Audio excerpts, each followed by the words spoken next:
Hey, do you got any sugar over there? No sugar. We have a thing called stevia.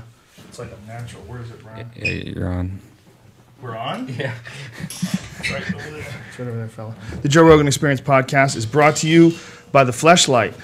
Our boy Sam Tripoli got his first Fleshlight today, and he's muy excited. It's like Christmas up in here. It is like Chris. Don't put too much of that stuff in. That's it's stevia. very strong. It's not sugar. It's super healthy, though, man. Super healthy. Sam Tripoli, first Fleshlight ever. Today, we'll be christening it. Folks, you know, it's a silly product, and people go, well, why do you have the Fleshlight sponsoring your podcast? Like, what's up with that? Like, it's kind of like... Why wouldn't you? Well, because I think people think that there's something silly and there's something where people are not going to take you seriously. You know, you're admitting to fucking some fake vagina, you know? But here's the thing. I do shows, and I have like a sex toy company named Fun Factory does my live shows with me, and they have the Cadillacs of fucking vibrators, and girls go crazy over that shit. You ever give away a vibrator? Girls are allowed to get vibrators. Dudes are not allowed to. What did guys have before? Persons. Like something that smelled like a raft that you pop. Yeah, those things are useless. When Fleshlight came along, there was nothing else. It's fucking good, dude. It's good. I have used it several times. It's way better than beating off, and that's like a weird thing to admit. People don't want to admit that they masturbate. My name is Joe Rogan, and I masturbate. So this podcast is brought to you by the Fleshlight because it's a fucking solid product, man. All right? Forget about all the... What? When I first moved out here, I didn't masturbate or talk about masturbation to anybody. You were the first person. Yeah, but you're from Ohio. You're the first person that I remember you were always like talking about it. I'm like, I should talk about it. And I remember I started talking about masturbating, and then now it's just like I do it every day. There are definitely some suppressed people out there. You know, in Ohio? Oh, hell yeah. How about everywhere, man? All over the country. You know, you're just hanging out with comedians now. Yeah. So.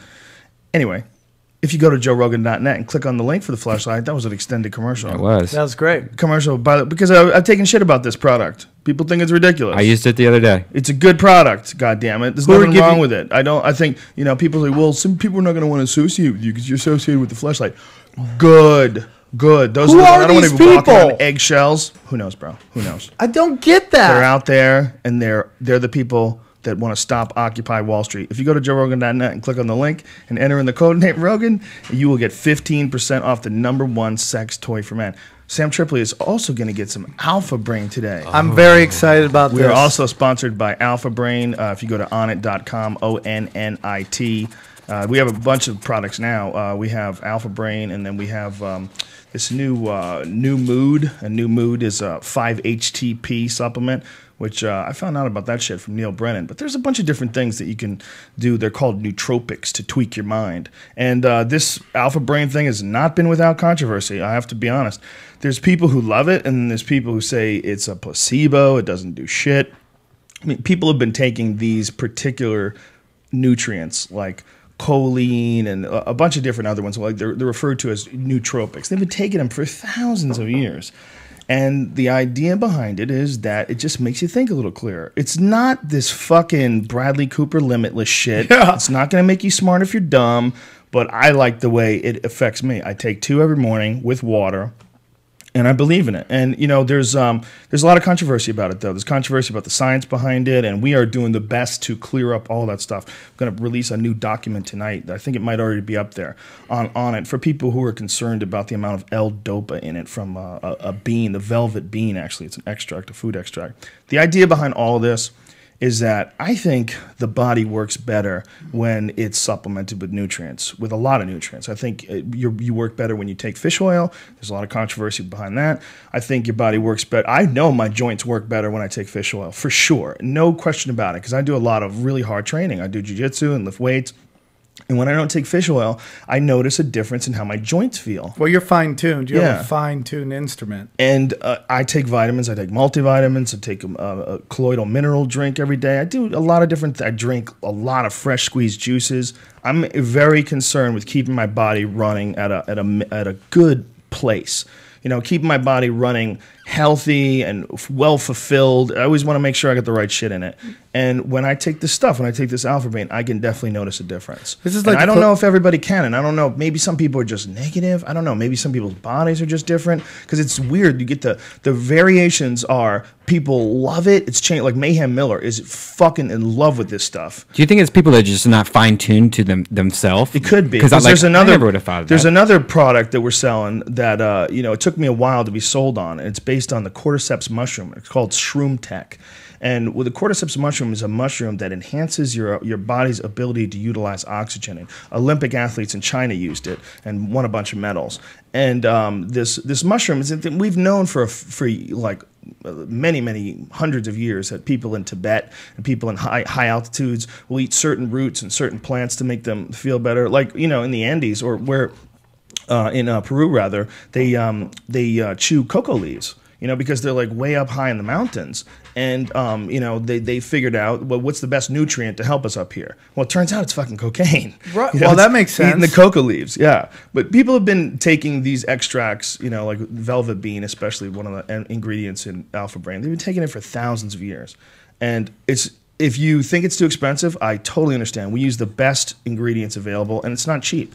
So what I would suggest you do is go to the website. If you're interested in nootropics, first of all, just read up on them. The internet is amazing, right? Just enter in the word nootropic, N-O-O-tropic, and you can find out so much information about all the different compounds and different ones that people offer, not just Alpha Brain. There's a bunch of them on the market, and there's a bunch of different individual ingredients that you can get. If you want to try the specific formula that's in Alpha Brain, we list on onnit.com, O-N-N-I-T, the exact ingredients. So please, just buy it in bulk. If it's a budget issue, buy it in bulk and try it and mix it up. Find out what's good for you. Find out about other things. Find out about some of the other nutrients that are available that enhance cognitive function. Just fuck around with it if you like to. If you don't like to, we're not offended. But it is a sponsor of the podcast. And if you go to joerogan.net and click on the link for Alpha Brain, enter in the code name Rogan, you will get 10% off. A hotly debated issue, Sam Tripoli. A lot of people have been giving me a hard time about this. You are the 50 cents of podcasts. You are pushing product. I am pushing the product. But it's only products that I believe in. I think the Fleshlight is awesome to fuck, period. I hope that becomes your like vitamin water, where you sell it and you got a piece and it's like worth. I wish I had a piece of the Fleshlight, but they were already huge before I came along. But I have a piece of Alpha Brain. Boom. Boom. But listen, if I didn't, I wouldn't say. I mean, if I didn't have a piece in it, I wouldn't say anything different than what I'm saying now. This is something I believe in. I might say it less because I'm not trying to sell it, but I would say the truth. And if I didn't believe in it, I wouldn't be selling it. Period. So think what you want, try what you like. Don't be mean on the internet, though. We're not trying to rip I hate off. to troll. Oh, man. and by the way, 100% money back guaranteed. 100%. If in any time after you take it, you're not satisfied, I don't know how many days it is. It's for Alpha Brain. What is it, like 30 days or something like that? 15 days? I don't know. Whatever it is. It gives you a couple weeks to take it, and you will feel some sort of an effect fairly quickly. How many days you got to take it? To feel an effect right away. You feel. It took me about 2 weeks, honestly. To feel an effect? Yeah, to feel effect. For a while, it was like trying to figure it out. Your body's so out of whack, dude, with cigarettes. Yeah, no. It wasn't that. It wasn't that immediate. It wasn't that star immediate pussy. It's like taking a condemned house and throwing a new rug down on it, and being like, "Why don't I look better?" It's like All right, I want you to take the test and let me know if you're the same as me, because I took two. It took me about 2 weeks to figure it out. I look at our guts. We have the same. We have the same problems here, brother. You know what I'm saying? I don't smoke cigarettes, but we got the same problem. We should probably start take a little time. You want to start the show? You would start this motherfucker off. Sam Tripoli's in the house, live and proud. I felt like I was on TED Talk for a second. What we did was we just pushed product. Train by day, Joe Rogan podcast by night, all day.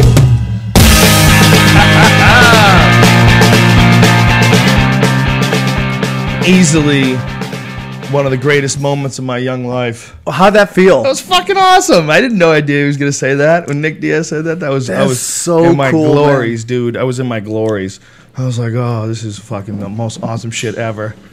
That could be better than if he said, "Hey, I'm so excited about fucking your TV show coming back." Like, this is even better. No, that's nothing, man. The podcast is way better. Yeah, Way right? better. What are you doing over there, Brian?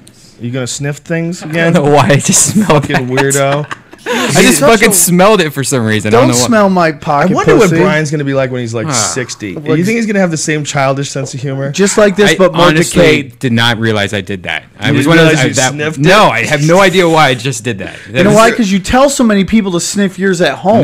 No. I think it's just with new things. I like smelling new things, but I don't. I do that. Yeah. I smell things. Like I get a new laptop or a video game system where you take off that styrofoam and go.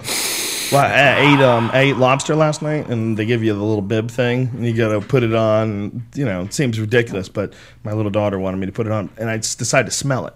And the bib smelled gross. Well, It it's smelled plastic, like some weird right? plastic, yeah, but like a weird plastic smell. Not like the I was McDonald's bibs or whatever. Like What are Your those kid called? like likes those little lobster? throwaway ones. Yeah. Really? I don't think at that age I would ever go near lobster. Really? Yeah, because it's a kid. It looks like a monster. You don't Yeah. want to go Fish. in. They eat octopus. Really? Yeah. They eat octopus. Doesn't What, your lobsters one do? like no? Oh, my daughters. I was like, what? Octopus? How's a That'd be lobster great. eat an Where's that octopus? video? I was like, is that even fucking possible? Lobsters eating. There's a group of people, believe it or not, called the Lobster Liberation Group. And these motherfuckers, they go out and they break into markets and restaurants and they take the lobsters out and they release them in the wild. Could you fucking imagine how dumb you have to be to risk your freedom? Because you will go to jail for this. Right. Or For a bunch of soulless fucking bugs. or how cushy your life must be that's the problem that you want to Yeah. solve in the world. Jesus of all the Christ. problems, like your credit cards must be paid off, your credit must be great, you must be on some kind of salary from your parents, that you want to go save little creatures from water. It's weird. Yeah, and the little creatures that don't give a fuck about you. Not only do they not give a fuck about you, they're too stupid to feel pain. But what about the PETA thing about the killer whale where they're like people? That's what they wanted to say, that they should have the right to people. And that Killer whales are a completely different animal. You know, now you're talking about something where I probably agree with them. I think what's going on with killer whales is killer whales are a super intelligent life form that we can't understand. And because we can't understand them, like, what? Can't hear you. Get in the fucking cage. They don't like going in cages. They don't like being in those ponds. They want to be in the goddamn ocean, and they're really attached to their families. And they steal them. They steal them from their fucking mothers when they're babies, man. It's really the most evil shit ever. You know, dolphin training and orca training, it might look cool because they're jumping up to get their fish, but guess what? They have to jump up to get their fish. You don't know how depressed they are. You don't know how fucked it must be to live that kind of a life. It's like us getting abducted by aliens, and they put us in a really small apartment complex with a pool, and we all kind of hang out at the pool, you know, and that's exactly what it's like for these dolphins. It's But like you they know, have this forced social world, and they can never have freedom. They can never be free. In that sense, I think a dolphin, the SeaWorld, sentence is all that never stuff, over. it's fucked up. For life. Yeah, that's fucked up. That's not cool. I was thinking the other day about how I just got a dog. You know, it's my first responsibility in a long time, and I just watch this dog, and all it does is I'm basically. It's like Kathy Griffin's assistant. I just get ran by this dog constantly. And all she does is eat, poop, and eat herself out. That's pretty much all my dog does. She eats herself out all day? All How day. old is this dog? A little under, about a year, a little over a year. Yeah. And I'm like, if aliens come and make us pets, is this what I'm going to be able to do? Because that's not so bad. Like, I could just eat and then suck myself off. I'll try No, to. that's ridiculous, Sam. First of all, you can't suck your own dick. I Stop could lying. try. And second of all, really, you don't want to have the freedom to go as you choose? That's ridiculous. Well, you don't know, man. So number one thing that would drive you the most crazy is to know that your existence is defined by four walls forever. For a person, that's maddening. A person wants to experience new things. It's a natural thing. Check out new movies. Go down to a new restaurant. You know, go drive through a new neighborhood. It's part of what we are. We like to explore things. We're curious. You tell a person that this is all you're going to see. This is the only input you're going to get forever. They'll go fucking crazy. They will. That's go what we're crazy. doing to those dolphins. That's what we're doing to those orcas. We just assume that because they can't alter their environment that they can't be as intelligent as us. But they could be. As a matter of fact, the cerebral cortex of an orca is like 40% larger than that of a human being. So we don't know. We don't know if that's because it has to manipulate this really super large body. Because we do know that Neanderthals were dumber than people, but they had bigger brains. You know, so it might have been just because Neanderthals had basically like superhero bodies. Right. You know, they were like, a Neanderthal was like 5'3", 200 fucking pounds of solid muscle with this crazy bone structure like a chimp. But you don't know, man. Maybe they could be as smart because they were starting from less. Do you know what I'm saying? It's like we're farther along in the past, so we're dealing with more complex shit. But you had to start at the simplest thought and then build on that over time. You may have just had the same kind of ability to think, but you have to start at nothing and build at something. Do you understand what I'm saying? Yeah, they don't quite know whether or not Neanderthals were making tools before they learned them from Homo sapiens either. They don't know. I think there's a lot of debate on that. I think they think that the Homo sapiens just fucking basically wiped them out. Right. We were just too clever. But that might be wrong. Who knows? I mean, maybe they were smart. What if all their cell phones just disintegrated from that long ago? That's a good know point. I mean? Like, what if their heads were that big because they were looking on their screens so much, and the internet made their heads bigger, and then they all got wiped out and died? Do you really think that there could have possibly been an internet at some point in the past? Yes. Think so? Definitely. Really? 100%. Really? I think so. How many thousands of years ago do you think it would have to have been? Like 6. No, I'm just kidding. I mean, but based on what The only there's problem with nothing. saying 6 is because 30,000 years ago. Yeah, so you got to go way back because 6 we know. We go to 6 and we know they know that Sumerian text. They know they wrote in cuneiform. It's this weird. It looks like little like nails. You know, like old nails. Right. You ever see how an old nail is not like a straight line with a flat top on it, but it's almost like the whole piece is like, you know, angled. And that's what their like writing looked like old nails, like sideways and upside down.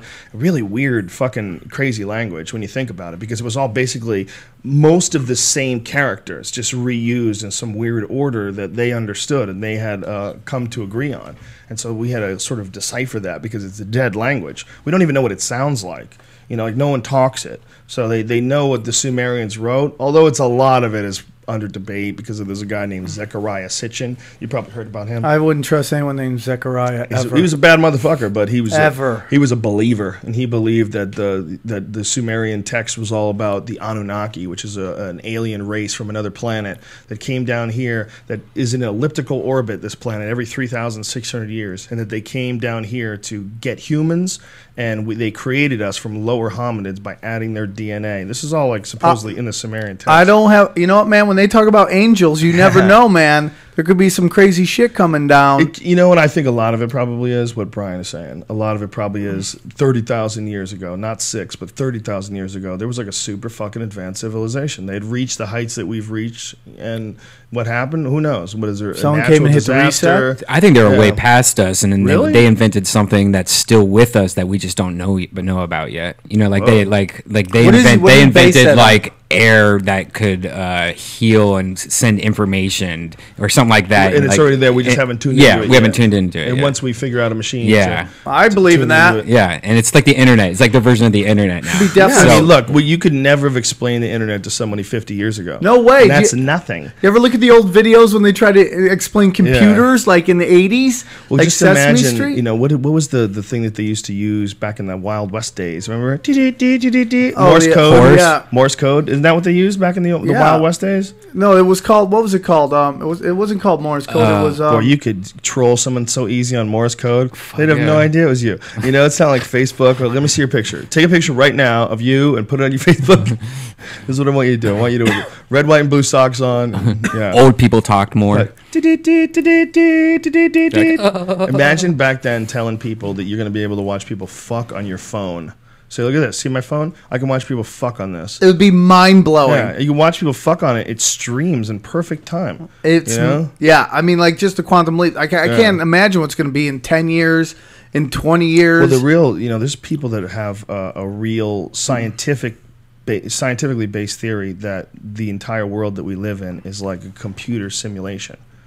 And there's like, you know, when they start getting into quantum theory, and, you know, I don't understand quantum physics. And Richard Feynman said it best. He said, if you think you understand quantum physics, you don't understand quantum physics. Right. Because even like the scientists don't really, it's still like a what? It just violates all these laws. Like there's things like a particle can be in superposition where it's moving and still at the same time, and they can appear in more than one place at the same time and disappear, and the particles disappear. We don't know where the fuck they go. They go away and then they come back. And on top of that, particles seem to be interacting with each other despite no matter how long the distance is between them. They seem to be able to automatically, like instantaneously, interact with each other. That's crazy. So they can interact quicker than the speed of light. Apparently, it's I can't even talk about it because I'm not exactly sure what I'm saying. It's like, to me, it's like what I'm saying is like, it's like if you taught me how to say something in French, but I don't know what it means, and if you're like je ne sais quoi, monsieur, and then I just repeat the noises, but I don't know what I'm saying. That's what I'm saying right now when I'm talking about this. Right. It's there, but you're not quite sure what you're saying. But the bottom line is it's so strange and so bizarre and so not something you can bang on. So not what we're used to in this world. That really, literally anything is possible. This may very well be a computer simulation. Well, going back to that computer simulation thing, that scene in The Matrix is kind of what that's about. Do you know where like Neo meets like the creator? Yeah. And he talks about how like he's the 8th one or the 11th one, and he's reacting different than all the other ones. That's kind of what that's about. And that no matter what happens, people react the same way to stimulus. And you hear that a lot about when they talk about, the Illuminati or whatever, when they're trying to, they do certain things to see how people will react over time, so that when they want to cause something to happen, they know the exact reaction of what people may. When they crash, like the economy, they want to see how people react to all that stuff. And that was the scene in The Matrix where he's like, you're reacting different than the last 7 guys have, because it's no matter what happens, people are going to do the same thing. We act like we're different, and that's a whole thing from... You're talking like you're stoned. You're not even stoned. This is crazy. That's what you know what he's saying? Yeah, that's that scene, Do you understand what he's saying? Yeah, he's just... Yeah. But you don't understand what I'm saying? I'm not making sense. You connected a couple of things together that I'm baffled by. The scene in The Matrix. Right. I don't know. I think I might be on the wrong scene. Explain to me the scene. There's a scene where he walks in. This is the first Matrix? No, this is like the second or third, possibly. That's why. I cut off after the first. You have to go back and watch those movies. You do not. Without the emotions, it's so much better. Without the emotions. The emotions of this is going to be great, this is going to be the greatest movie ever. You put too much into it, and then you're like, it doesn't live up to your expectations. But without those expectations, it's actually a great movie. It's a Cinemax movie. Here's what it is, buddy. There was one really good movie, and then the next one sucked. I disagree. I like the first and second one. I thought the third one was okay. Just that one scene was okay. The only problem maybe I need to go back and watch them again. So what are you saying again? What are you saying? So Neo walks into this room and he meets the creator of the Matrix. Right. And the guy says that based upon Neo's reaction to what he's saying is that he's different than the rest. And basically what he's saying is that the human beings, they keep resetting everything because they keep getting free will. They keep fighting back against the Matrix. So they reset everything, and everyone reacts the same way. So they reset it and it becomes another computer program that they live in. And he's acting different than all the past ones. His emotions are different. So that's what I'm trying to say. And then I've read books about how like these guys, the Illuminati or whatever you want to call them, who supposedly run the country, and they open the Federal Reserve and stuff like that. They opened the Federal Reserve? Or they created the Federal Reserve. Sorry about that. You know what that is? That's like when I was listening to Magic Johnson today, and they were replaying his whole speech about catching the HIV, and he used the wrong words instead of like contracted. He says, I sat on a penis. I forget what word I'm like, his speech maker must have gotten pissed right there. But back to what I was saying, that they do certain things where they just see what the reaction of people will be over time. So you should see that movie multiple times. So every time you see it, you get some emotion to it and become a different person. What a mindfuck it would be if you went to a movie and, like maybe the glitch in the computer program was that when you went to see the movie the second time, there was a scene in it that wasn't there the first time. Oh, that's cool. And it you never see ends. And you're like, wait a minute, what? What the fuck is going on? No, the movie ends, but it's different. It's a mind fuck because you're like, God damn, I don't remember that. And the people on the other end are like, shit, I don't think that fucking scene was in the other movie.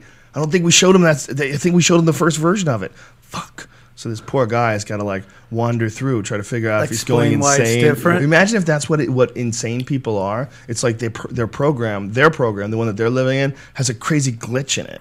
It's just some glitch.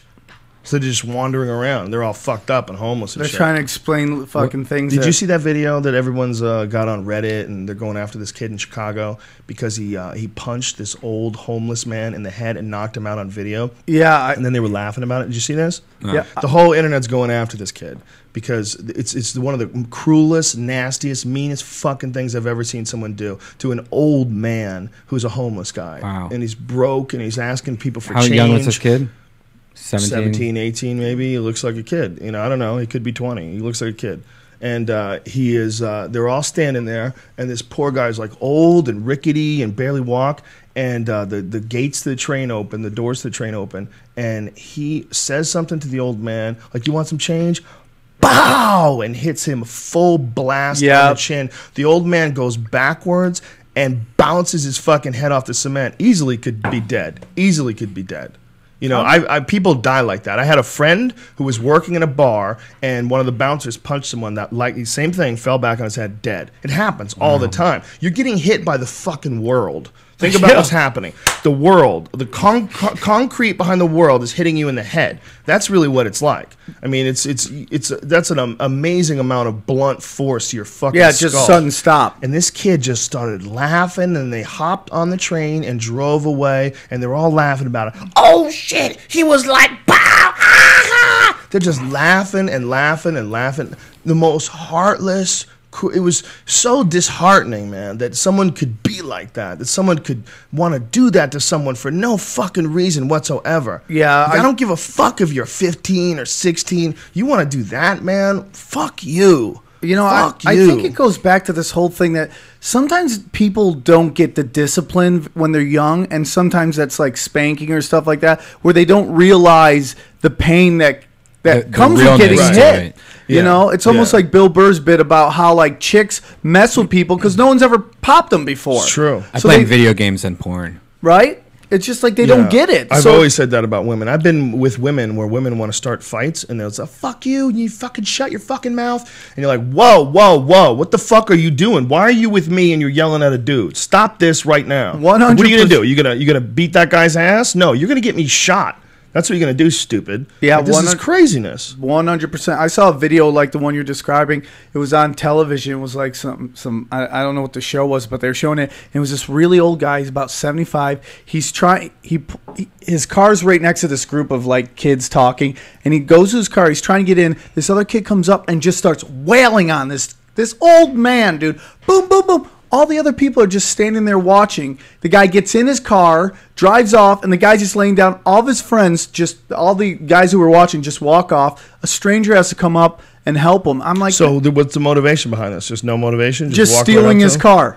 Jesus Christ. It's like it's old people, man. It's a free shot. It's a free shot at people that feel like they have no friends and they have no one who loves them and no one gives a fuck about them, and they'll just take a free shot at some old person, man. Fuck it. It's a dark part of human nature, man. The need to pick on people, the need to fuck with people, you know, and that's something that we really have to teach out of kids, man. You know, the bullying in schools has gotten worse and worse, man. It's, you know, people are bullying people and then taking the pictures and putting them online. You know, I saw this picture of this girl. She blacked out at a party. She got drunk. So this dude shit on her face. Aww. Shit on her face, took pictures of it, and then put it online. That's horrible. And she's this cute little cheerleader. You know, it's really horrible. It's funny, too. It is funny. But it's horrible, and that's someone's daughter, man. That's someone's little baby. And that affects her for the rest of her life because someone recognized that. Are you the girl who got shit on in the face? I mean, it's like... Exactly. And I can laugh at it, but it's like... Pictures, she had a piece of shit on her mouth. This guy shit on her mouth. It's horrible. Is there no one there going, what are you doing, dude? Yeah. That's not that funny. You don't do that to a chick. If it was a dude, it would be way funnier. But doing it to a cute little girl, it's like, come on, man. Why are you doing that? It's just a little girl. Yeah, you know? And she's a little girl. She's drinking. Yeah. It's like, why are you shitting on her? Where's her boyfriend? Where's somebody? She didn't have a boyfriend. She didn't have a boyfriend, I guess. They were drinking, you know? Shit gets crazy. You get, especially when you're 17, 18, whatever the hell she is. You don't know what the hell you're doing. But I have this thing with bullies, too, man. It's just like, I understand the whole move to stop bullying, and it's true. But I have this thing where you got to understand that some of these bullies also are really hurt children, and they come from bad situations. So it's like, I'm not saying hey, you know, let's not stop bullying. I hate when adults put their issues on children. And because a lot of these adults got bullied in high school, they want to go back and clean it up. But you got to understand that these kids have social issues and mental issues too. Yeah, that you don't want to tag them with some kind of police record that's going to screw their whole rest of life up, the rest of their life up. So yeah, but you have to protect the other students. 100%. You have to protect the other students, and you got to figure out. You know, the real issue is parents that do a terrible job of raising kids are never penalized for it. You know, you never get in trouble. You know, you can do a terrible job of driving your car, and you can get tickets. You know, nothing happens when you raise a shit kid. Your kid could be a goddamn serial killer. My dog gets out and bites someone, I get sued. 100%. I'm going to go to jail. I got a bad dog. But if you have a kid and your kid goes out and kills somebody, you're not even somehow responsible for it. Didn't they try to do that for a little while? Like, really? There was this big backlash against... When was this? There was something where, like, this one area, and I want to say it's Chicago, but I'm not 100% sure, that they were going to try to do something where parents were going to be held accountable for their children's actions. Doesn't surprise me. You kind of should be in some way, you know. I mean, not entirely, maybe. Look, you never know what happens once the kid leaves the nest. You know, and what if the kid has a predilection for addiction? You know, what if the kid has got that wacky gene that he can't drink cough syrup or he fucking goes on a bender? You know, and that is a real gene, man. I think you and I have both seen it. Yeah. We all, in the comedy world especially, we know a lot of wacky people that can't smoke a joint, can't have a drink, can't do it. I don't care what you say. Everyone's different, man. You know, I have my own problems with that stuff, and you know, it's just. You know, it's like in my family, they have different forms of it. You know what I'm saying? Everyone's got their own kind of their little vice, and I have my vice too. And I'm an all or nothing type of guy. You know? I have a very similar personality, but it's not with substances. Luckily, I take time off of weed all the time. I'll take like a couple weeks off. It doesn't bother me at all. I never feel the need to drink. Coffee is the only thing that I've ever been convinced that I was addicted to, because I took off once. When I was writing right before I did my last special. I was every day for 30 days I was writing a blog, because I think there's something about writing every day that really keeps your mind real sharp. You know, it's great for performing.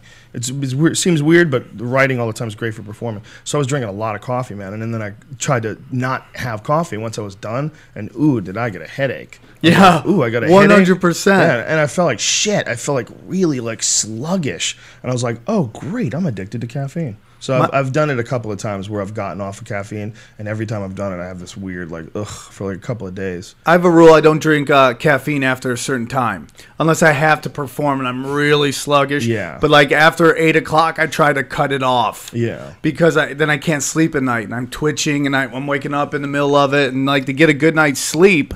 I stopped drinking coffee after, because I'm addicted to it. I have a bunch of different things that I do to get ready for shows, but the number one best one for sure is warm your body up. I do a lot of stretching. Stretching is big, because when you stretch, like you really fucking stretch, you release tension. And it just, you feel better, you feel easier, like your tension builds up in you. So before a show, like I warm up and I stretch, and I learned this new breathing stuff from Steve Maxwell. He's into this. He's this fitness trainer, world renowned, really high level fitness trainer. He's got degrees in it. He's also a black belt in jiu-jitsu, and he's world famous kettlebell instructor, and really cool guy. But he's basically a guy who's lived his whole life with a passion for fitness, so he's always constantly gathering information, and one of the things he's been concentrating on is breathing techniques. He's been concentrating on this pranayama and all this yogic breathing, and so we did a bunch of these crazy breathing exercises. Like, god damn, I thought breathing was just bullshit. I thought it was like breathe through your mouth, breathe through your nose. I thought it was just something where you're not being tough enough. Suck it up, pussy. Stop whining about how you're breathing. Let's go, do another lap. Like that's what I always thought breathing was. But what it is a much more rapid way of recovery, this like pranayamic breathing, and that you can actually control your breath when you become like a yoga guy, like a yogi, like one of those high level guys. They actually can control their breath, like, and control their heart rate, and it like they can calm themselves down when they're in periods of stress. And so I started doing these breathing exercises. And it's fascinating shit. So that, along with stretching, that's the best. For women. And then a shot. When I get older, man, and I'm not working out, man, my breathing goes to shit. Like when I'm trying to run and stuff like that. It's like terrible. When you get older, man, and you don't work out, your rigor mortis starts setting in. Yeah. And that's what you're fighting. Even though you're still alive, you're fighting rigor mortis setting in. And breathing is a big part of that, man. Well, this Maxwell guy is 59 years old. He's in incredible shape, dude. I mean, he does shit that I can't do. He shows me some things and I can't fucking do them. And he's 59 years old. Jesus. Super healthy. Just every day. Super shredded. Make sure you train every day. He trains every day. And when you do that, man, when you force your body to work every day, your body just keeps flowing that blood through there, keeps building it up, and then you have this better reserve of energy. You feel better. When I see dudes slowly let it slip away and the gut grows, and yeah, man, that's why I brought you on this podcast. Is this an intervention? Is this a fat intervention? Yes. As soon as we leave here, we're going to go straight to the gym. We're going to do rounds in the bag. I don't know about that. But yeah, let's go. Even going back to your writing thing, it's I tell young comedians, like, always be writing. Yeah. It's a muscle. You know, it also reinforces the fact that you're a professional. Yeah. That you have work to do. You know, there's a lot of comics who like to feel like they're just fuck offs, and you know, they just like to just go on stage and try to remember what their jokes are and don't write anything down. It's, you know, you can do that. Chuckle junkies. They're very nervous about not getting the laugh. Yeah. They're afraid of that. They're afraid of that silence. It's terrifying. Like, sometimes I just don't mind the silence. And then sometimes what I like to do now, if I run into a really shitty crowd, I like to go on my iPod and I get Pocket Sitcom and I add my own laughter to the crowd, because sometimes I don't like the crowd and I'd rather have my own laughs going. So I'll do this into the crowd or something like that. I'll just go into the microphone and just enjoy my own laughter. You do that for real? Yeah. You know, this is an internet meme. And have you ever seen those where it says you're doing it wrong? Yeah. So that's what I do now. Well, that's ridiculous, Sam. Well, sometimes the crowd's just staring at me, and I just don't feel what the deal is, you got to get your own crowds. That's when the world changes. It's real hard to, like, when you show up at the store on a Tuesday night. That's why everybody likes doing that. Like, the reason why people like to stop in places is because until you become, like, really super famous, where every crowd is your crowd, like right, Chris Rock or something like that. You know, when you just stop in, then you get sort of a slice of people that, you know, they're not as inclined to laugh at you. They're not like super psyched to have seen you. Like, oh my God, we're gonna go see Damon Wayans. We're so pumped up. Right. Big difference between that and then sitting in the audience and, oh, Damon Wayans is here.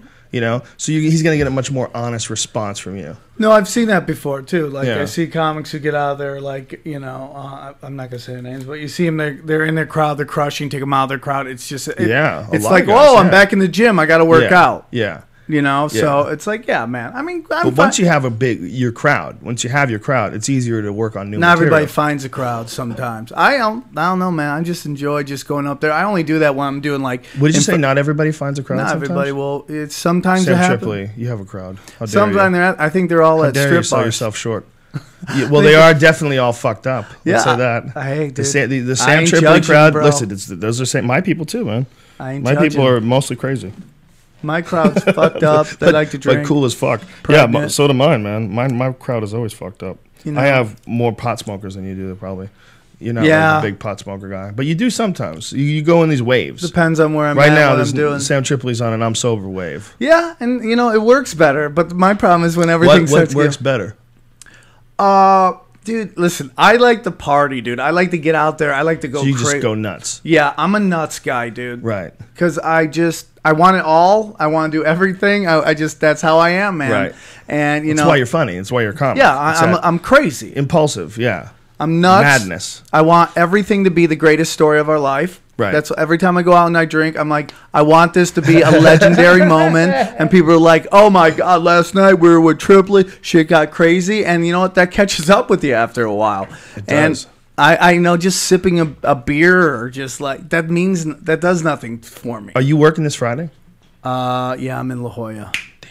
Why? Because I'm doing the Comedy Magic Club in Hermosa Beach. Oh, you're killing me, dude. I'd love to gig with you. I love that place. We'd have some fun. He's so nice, man. He books me about twice a year. Yeah. And I'm not right for his crowd. I mean, like I am, but even my nice stuff has a little edge to it. You know what I'm saying? But he's so nice to put me up, you know. And I love playing that crowd. But I love editing myself as I go. Mike is the nicest guy ever. Yeah, it's just a nice, fun club. Yeah, it's a great club. But he allows me, you know. Well, because you bring a certain crowd that packs. I bring them in, but he won't let Joey Diaz. Oh, really? Yeah, I've had Joey a couple times. And it's too extreme.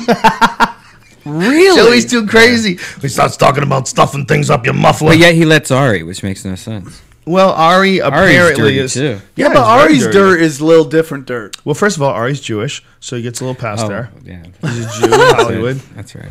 And he looks. He's non-threatening. Yeah. You're not going to look at Ari going, oh my God, he's going to bang my daughter tonight. You don't look at Ari he's going to like rape your daughter tonight. He doesn't know. You look like from here he goes back to the library and he starts working on a Dewey Decimal System. You know what I'm saying? It's like I don't look at it that way. I look at nerdy guys as having just as much of a propensity for anger and violence as scary looking people. Because a lot of times when you catch a nerdy person, you're catching them when they're fucking about to break.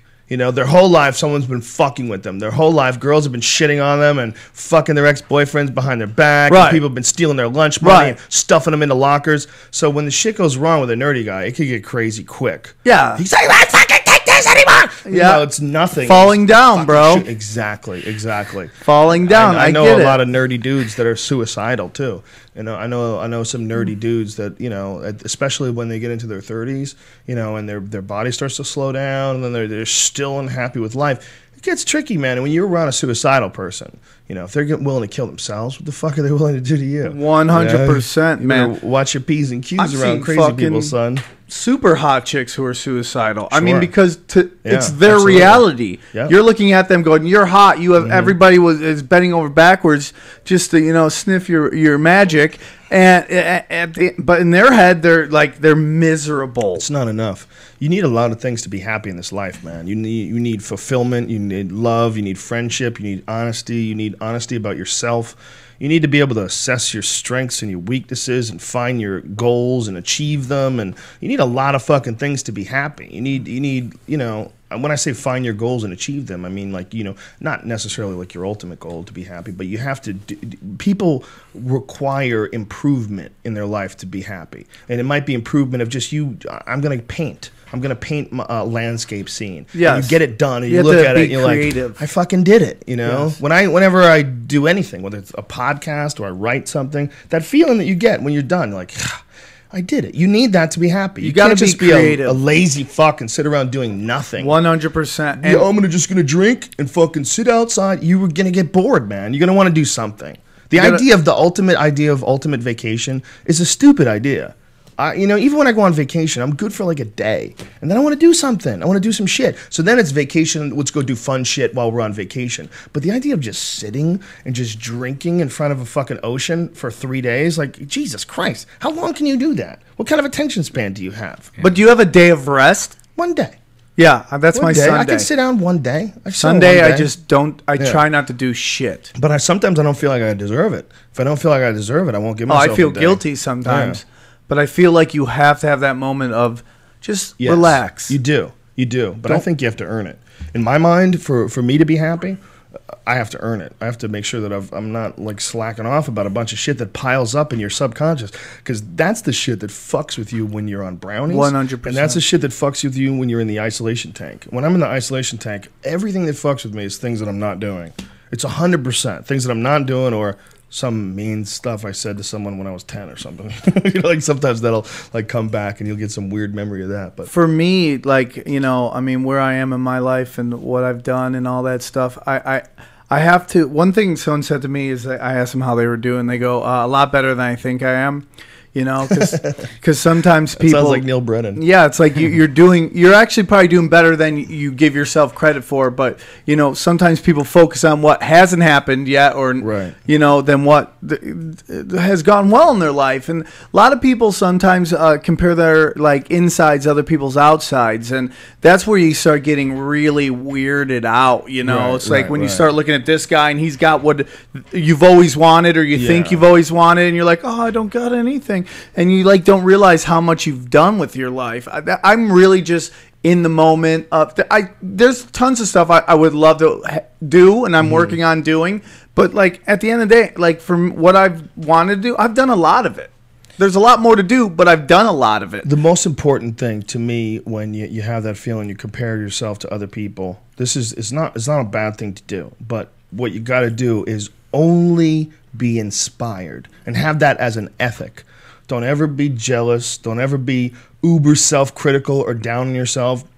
Instead of going, instead of going, oh, I'm a fucking lazy piece of shit. You know, look at this guy. He's doing his fucking second Comedy Central special, and I don't even have a fucking hour and a half that I really like. You know, my act sucks, and I can't keep a relationship. Instead of saying that, watch some guy that you really love or respect, or watch, and instead of being put down by it, be elevated because 100%. You can choose to do that, man. People can choose to do that. Yeah, you might be right. You might be a lazy piece of shit. You might be right, but don't think about it. Don't concentrate on that, because if you concentrate on the fact that you're a lazy piece of shit, you will continue to manifest that reality. It sounds like hippie bullshit, but it's fucking totally true. It's dude. Energy and intent. I have some thoughts, man, about reality, and I have some thoughts about the use of the mind and the imagination and how it sculpts reality. I don't think it's as simple as they want to break it down in like The Secret and the Law of Attraction, and I put a picture of this house on the wall. Yeah, that's and 4 crazy years later, shit. I was moving into that house.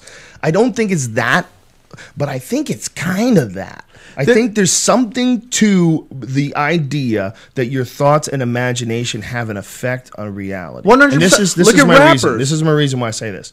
Because I think the imagination is something that we're not taking as seriously as we should be. And what I mean by that is that I don't think, if you looked at like what part does this play in life? What part does food play in life? What part does the imagination has a huge impact on our reality, because we take things out of the imagination and we build them, like this fucking laptop.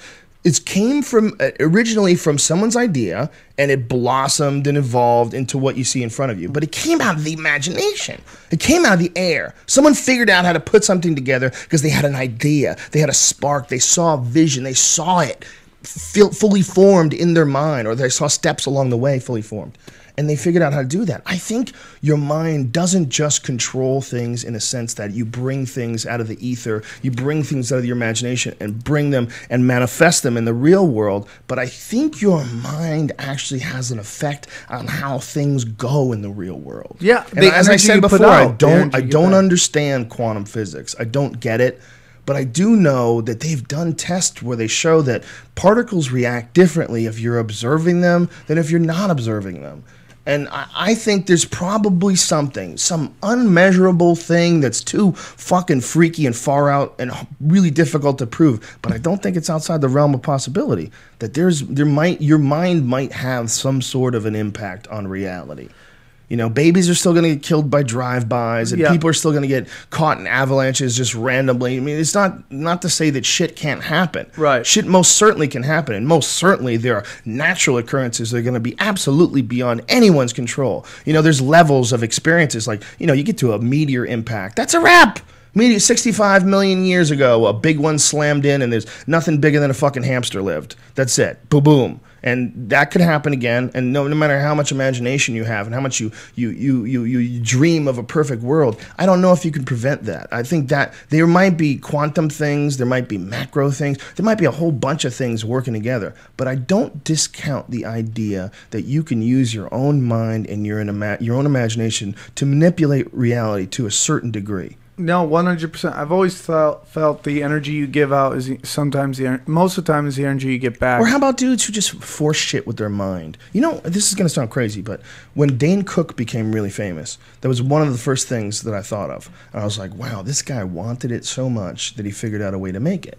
Like, because Dane Cook, we all have talked about it in the comedy world. That was a real shocker for a lot of us. We were like, wow, how did he do that? That's amazing. How do you get that big? That big, that quickly. That big, yeah. But the whole thing. You can always, to the point, you could always tell if someone's going to work. And I always felt, he's a different person right now. I feel that when I met him. Mm-hmm. Which was many years ago. Well, he's way different now because he's successful and he's sort of relaxed and he's realized some things in his life have happened that made him reassess where he wants to be and what the like his brother ripping him off. Yeah, his parents dying. Yeah, but he was a win at all cost guy. Yes, exactly. And with that comes a certain price. Mm-hmm. And I've always said that, and not that he's a bad person, but I've always said. Sometimes bad things happen to good people, but I always felt bad things always happen to bad people. And it may not be instantaneous, and it may not the word bad maybe isn't the right way to describe somebody, but I feel like if you're always putting out energy and you're fucking over your fellow man to win almost, it's gonna come back, and it might not be instantaneous. Meaning, if I fuck you right now, I'm gonna walk out and get hit by a car. You never know. Well, this is what I think. I think that the only time that doesn't work is with sociopaths. Because sociopaths don't seem to have any feelings about things like that. They don't worry about hurting people's feelings. They don't feel connected. But the real problem with regular people like you and I is that you feel connected with someone when you hurt their feelings. Like I've had people that are hecklers that are just idiots and they're ruining a show. There's 1,000 people in there and one person wants to fucking throw in their own stupid brain and slosh up the whole show. So I'll destroy this person. I'll torture them. I'll break down their life. But I feel bad. I don't feel good about it. I don't want to do that. I want everybody to have a good time. I don't want to hurt this guy's feelings. And this guy's leaving. Fuck you. You're a fucking zero. And I'm like, come on, man. I'm at least a 1 or a 2. This is ridiculous. And everyone's laughing. And I'm like, if I'm a 0, what the fuck are you? Yeah, 100%. Get out of here, you crazy asshole. 100%. 1,000 people here, and you're trying to ruin their night. And people are screaming and cheering. This guy's leaving. And as the guy's leaving, I feel bad. I do. Like, because his night's ruined? Yes. I don't want to hurt anybody's feelings. Because you really just want to perform and entertain people that paid money to see you. Exactly. I don't want to hurt anybody's feelings. I think people that hurt people's feelings, even if you justify it, you did something. And I think that fucks with your head, and it devalues you in your own eyes. You're not a hero in your own eyes. You're not someone who you respect. You're doing what you got to do to get by, but ultimately you're not respecting yourself. And I think we all have a certain amount of appreciation and respect for hero figures. Like we all look at like the guy who never lies and always does the right thing and fucking helps everybody out. And that's the John Wayne character. That's the ultimate hero. And when you look at your own life and you don't stack up, you're a thief. You stole money from your wife's purse, and you don't want to smoke cigarettes, but you fucking have to. You can't deal with the stress. You smoke. You devalue yourself. You slowly start devaluing yourself. When you look at yourself, you realize that if you were judging yourself, you would judge yourself unfavorably. If you're stealing, if you're hurting people, if you're damaging 100%. People. So no matter who you can't pretend you're the hero of your story. You can't. You have to be the hero of your own story. And you can do that. You can be the hero of your own story that woke up today.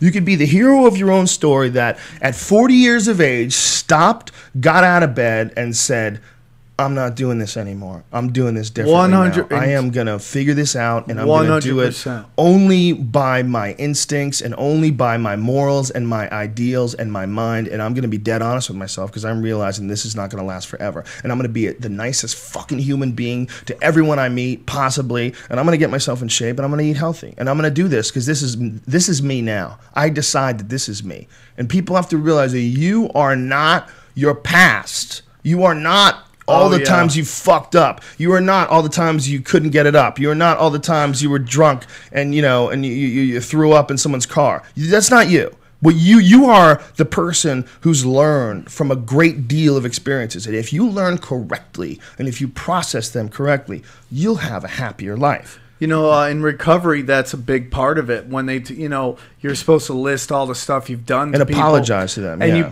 what it is you just get it out. Yes. And you're like, I did this. Yes. I'm sorry. Yes. Now it's gone. You moved on. And usually the person you admit to, they'll be like, I did all that. and a little more. Yes. Look where I am. It doesn't Yes. define you, and Yes. that's the truth. And sometimes people hold on to that. So psychological stuff like athletes and entertainers. Sometimes they'll do something, and something bad will happen. Yes. And it almost like wounds them. It's like high school. When Yes. someone shits on you, it sticks with you. Yes. Instead of understanding that was a moment in time, and that person was probably hurt themselves, it doesn't define you as a person. Yeah, yeah. We all do things that we're not happy that we did, but that doesn't mean that's you now. You know, it means you got to learn that. And the thing about apologizing to someone, once you get it out there, once you've like relieved this tension, then it's no longer this burden that you're carrying around. Because otherwise, you have like burdens. Like I will think about some shit that happened from fucking 20 or 30 years ago, and I'll be like, I should have been nicer to her, or I shouldn't have talked to him that way, and it will fuck with me like 20 or 30 years later. There's this girl named Erin McNally. I went to school there. And I went to my last reunion just hoping that she would show up because during elementary school, we treated her so badly. And I hated it, and I wasn't part of it, but I saw it happening, but I wasn't strong enough to, because I was a kid. Yeah. And I didn't stop. And I've always wanted to like just be like, I'm sorry that had to happen, man. Yeah, well, when I was a kid, especially as I got older and I was more and more angry, I became the first person to pull the trigger. I was like the first person to insult someone because I figured, well, you're going to probably insult me, so I'll get you first, you know. And, you know, you develop this sort of a protective personality like that, especially if, like, you're a little guy and people want to fuck with you. And that was me. And when you do that, you know, you all of a sudden that'll like be a way you behave now. And then you'll say things you're like, why did I even say that? That's such a douchey fucking thing to say. But it's just it's based purely on insecurity. I used to call it the Tripoli low blow, where we would be like having. Brian, what are you doing over there, buddy? You want to participate in the conversation? There's no way I could do that. There's no way you can participate in this conversation? What's that? Because it was so long-winded, I don't even know what you guys were talking about near the end.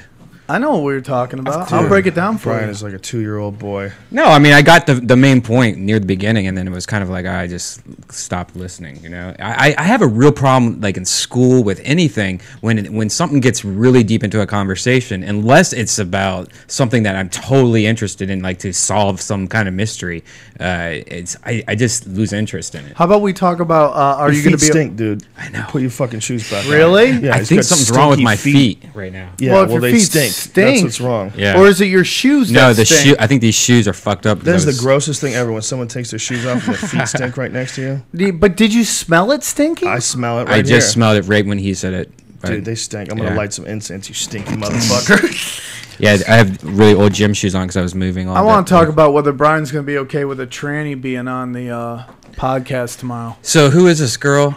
Guy?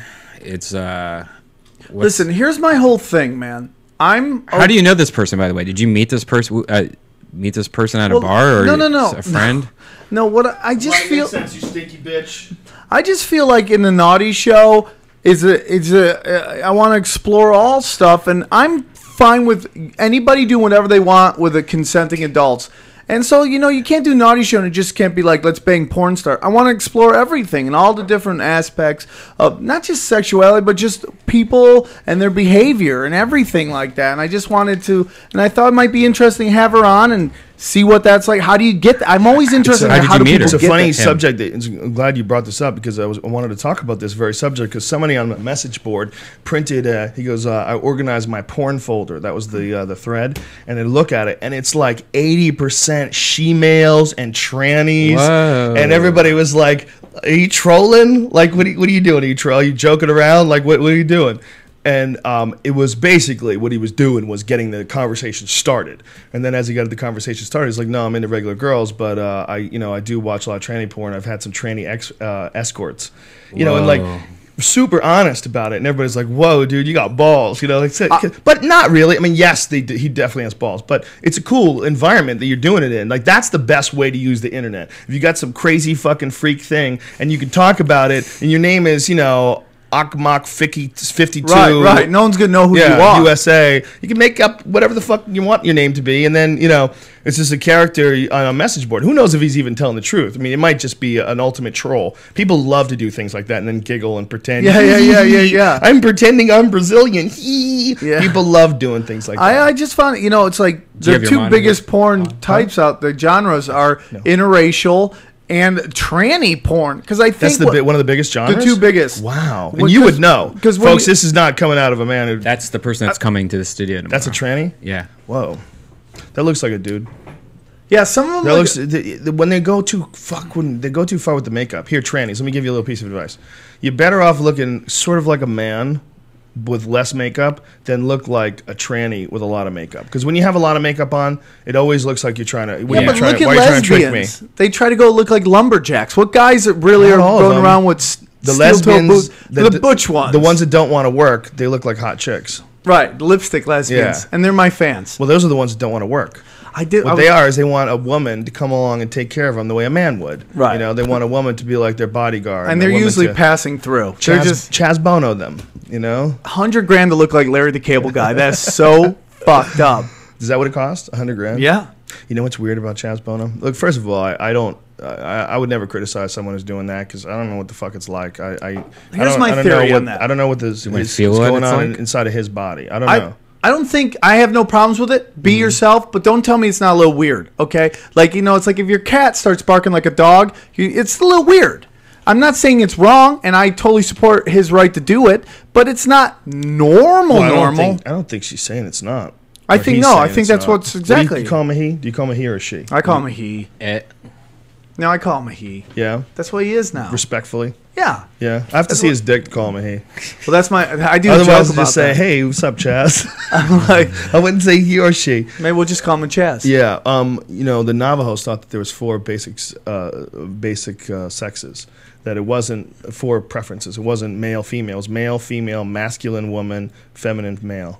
And then they thought that makes this is just a natural thing. And that there was always people that wish they were born a girl. And I believe it. I 100% believe it. There's just too many people. I mean, I know it could be just nutty people. It could be some weird imbalance. That's one thing they've proven, that experiences will literally shape the mapping of your fucking mind and the way your mind makes correlations and the way, you know, and even shape your genes, you know, that the genes are activated because of certain stresses and different things that happen to you, like literally in the womb, man.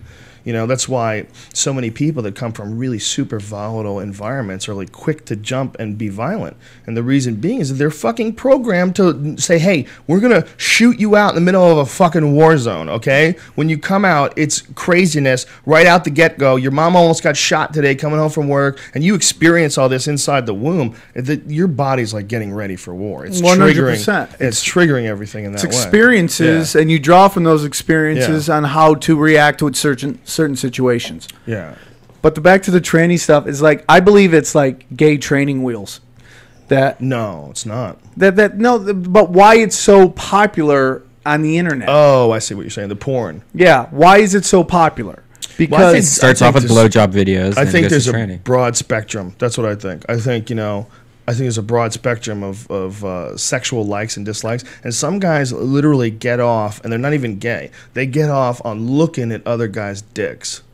They'll get off on looking at a guy's dick being hard and imagine it was their dick. And they literally watch porn and get off on the dicks. Well, I think that's why interracial porn. So they just love watching these just big bazookas just destroying these little white girls. Yeah. I don't know. I don't understand that because I can't relate, because it's not like, that's a black dick, that's not my dick. That's how I always look at it. That's why I like when I see a dude's got a little tiny dick, I'm like, come on, son, that ain't my dick. I can't pretend this is my dick.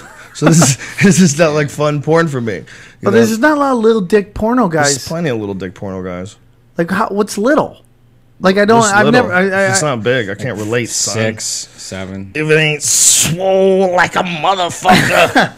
That's so interesting. No, it's like, you know, there's sometimes fat guys too, fat guys with little dicks, and some dudes love that shit because they go, that could be me, man. Which is why I was amazed that there's not more of that. Like, because that's what porn started out. Really ugly guys banging super hot chicks. Yeah, because that was the fantasy. Well, have you seen some of the new porn that they're doing where the porno stars will fuck a fan? Yeah. They'll fuck a real fan, and they'll let the fan come inside of them and everything. You're like, God damn. Oh, that's what my at my naughty show, they wanted, a director wanted to come and raffle off to one of the I don't know, the establishment was like, I don't know, that's legal. Which establishment? Cheetahs. They said no? Yeah. Jesus Christ, how is it not legal? You're just arranging, there's no money being taken, changing It's something hands. Weird had happened. Like, you're arranging pornography. Yeah. Oh, if something weird. That's their whole theory. She could get some fucking savage. Yeah, you could raffle it off, and you could say that your buddy won, who's a fucking Ika Beabuchi, straight out of jail dude. Yeah. Would just kill it. But he was called it like Ultimate Kiss Night or something. He would be fucking her on the camera, though, dude. I mean, it would be like a video that they make. That's their whole thing. If something went bad, they could be liable. I'm like, I don't know how, but so they didn't want to do it. I thought it was going to be hilarious. Couldn't you just change the wording though, like Ultimate Kids Night, like make it something like that? Like it was implied that everyone knows. Yeah, exactly you can just. I mean, going. doesn't Howard Stern do that though? He sets it up where they go and fuck guys. The interns. Yeah, and they stuff. fuck guys. I ran it by Cheetah, and they were Cheetahs, and You they were said like, it nope. wrong. You said it wrong. Isn't that funny? sorry. Well, you know what it is, man? No. You know what it is? The risk for reward for them is not worth it. What are they going to do? They're going to make a couple hundred people happy if they do it, and what's the risk? The risk is... They get known as a prostitution establishment. Yeah, they get fucked, and they lose their license. That's the risk. It's like, why would they do that for your silly little fucking comedy show?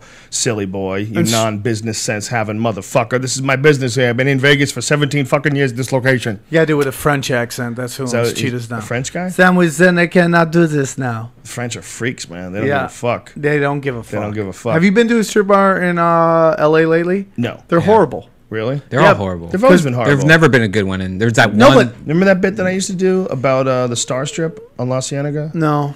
It was a true fucking story. The girl was dancing, and I asked her, I go, hey, is this fun for you? Do you like doing this? She goes, I don't talk to guys who come here. Yeah. And I go, why not? She goes, well, you know what?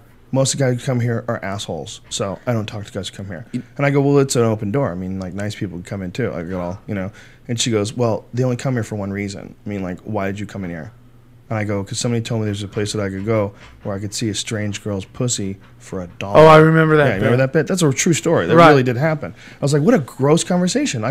You're dancing. If you don't want to talk to me, just say, you know, I prefer to be silent or something. But to say most guys are assholes, like, okay, I get this is not fun all the time, but I'm nice. I'm being nice to you. Yeah, you know, I'm sure there's a lot of dicks going Yeah. in there. But it's like, that's your job. I mean, it's like there's a bit of sales going you know on. what you Yes, should- but, Joe, you know, you should totally open up a club and just call it like Houston's and fly just all the girls there are just from Texas and they get flown in every week.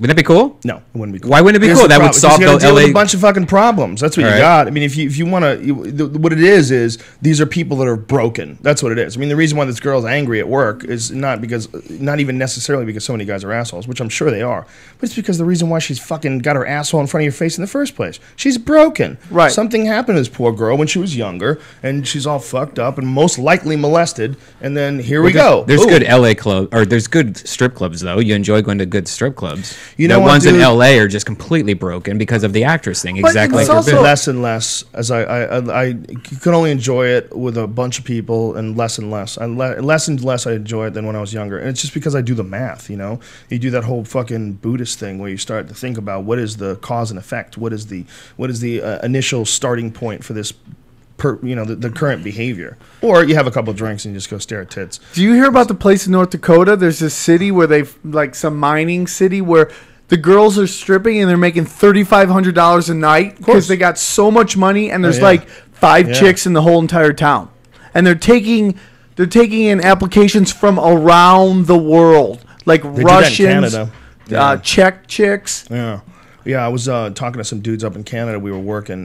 We were in Grand Prairie and some shit like that, and way the fuck up there.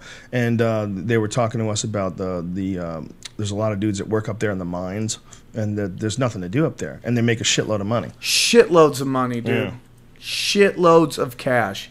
Yeah, that was girls my come job in when I from got Europe. They come in from Europe for gigs there. Yeah, I have rules with women. I won't fuck 3 types of chicks: underage, married, or Russian chicks. Those Scared are of Russians?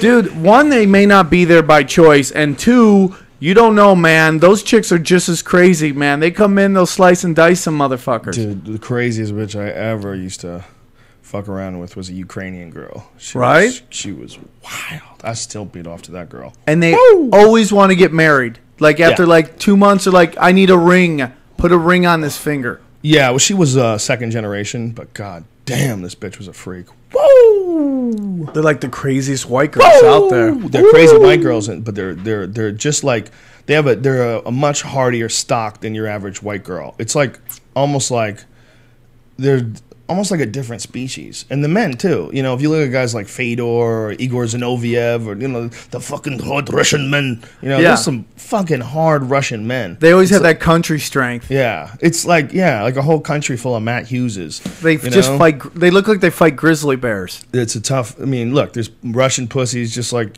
you know, there's American pussies. There are all kinds of pussies in this world.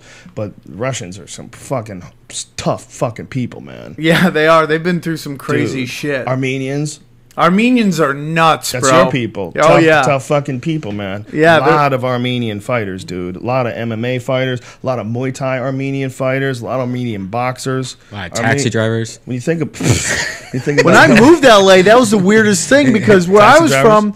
the Armenians where I'm from are very, like, they look like white people. Right. Out here, they're very Persian Armenian. Where are you from? Upstate New York. And they look like white people. If you looked at all my aunts, you'd be like, a couple of my aunts, you'd be like, wow, those are white people. You would never know they were Armenian. How did Armenia get its... Armenia.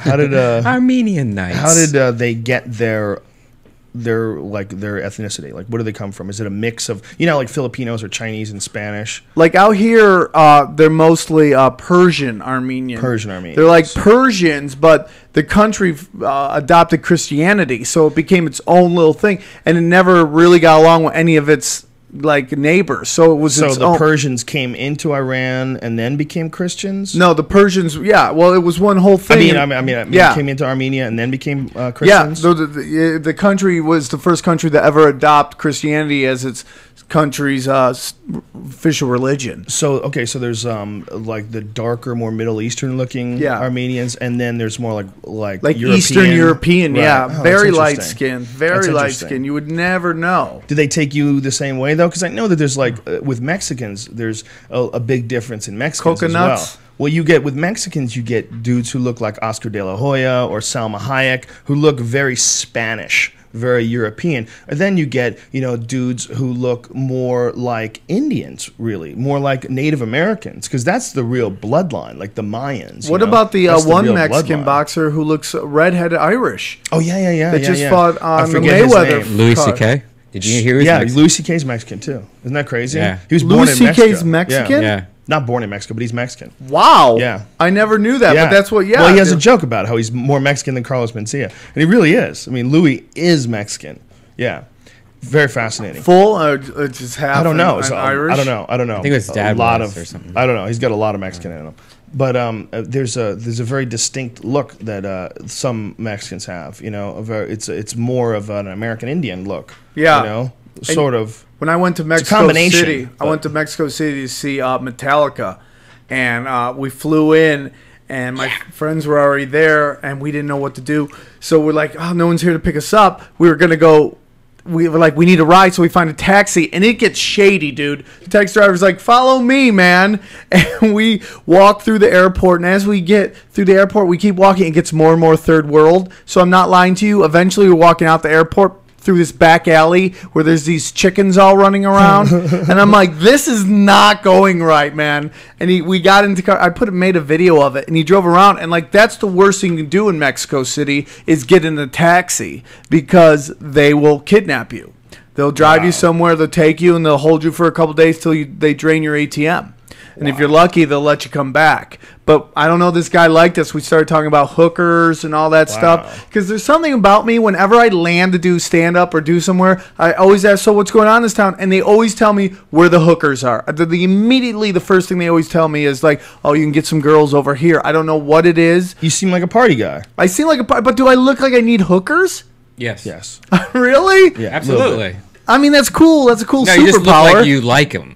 Like you could tell. Like I don't want. I just want to talk to them. Yeah. And get to know them. Right. And the hooker whisperer.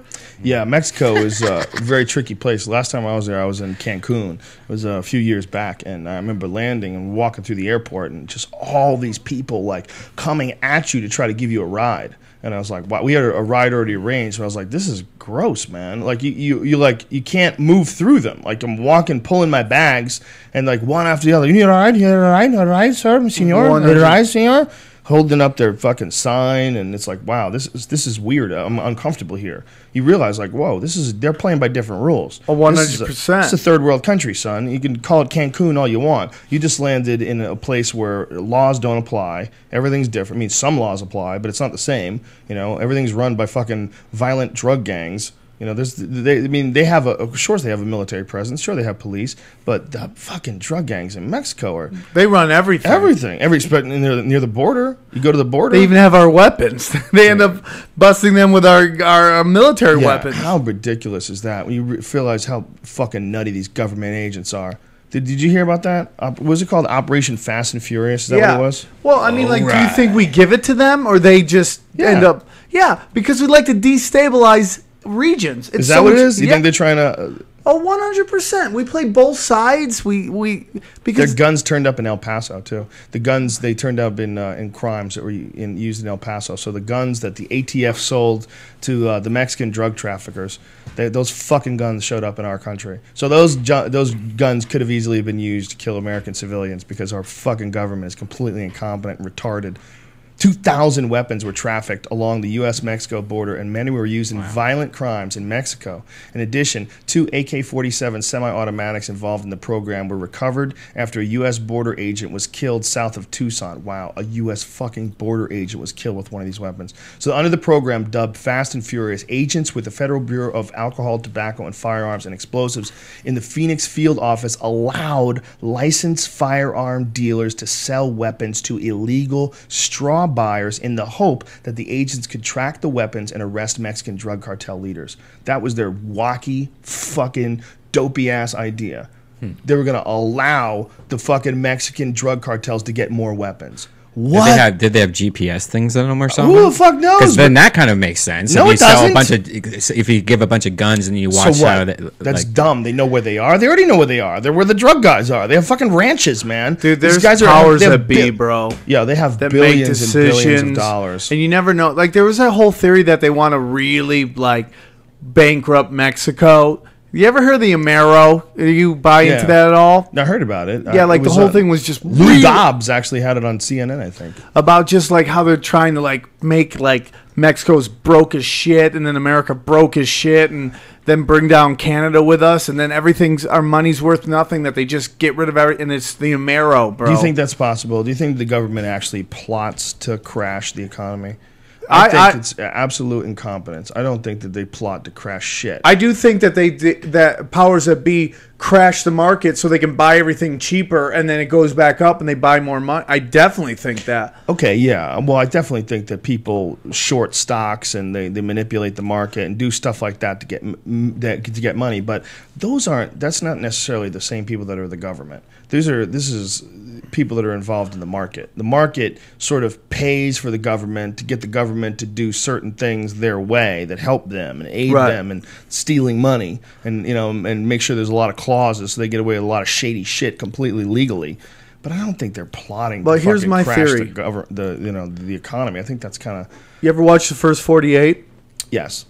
You ever see somebody kill somebody over $20 worth of crack? Yeah. And you're like, well, those are just thugs and gals, but they're people. They're wired certain ways. You're looking at the government. You're looking at people who are dealing with billions, if not trillions of dollars. Mm-hmm. I just don't think they're going to let, a flip of a coin decide where that money goes, and that they could have some problem with manipulating shit. I'm not saying that's what happens, but I would never, ever put it past somebody to manipulate something for a ton of money. Yeah, maybe. But you know what? There's too many people who would have to be involved in rigging the whole economy to collapse, and then you'd have to figure out who the hell's going to profit on this, and then you'd have to follow the money.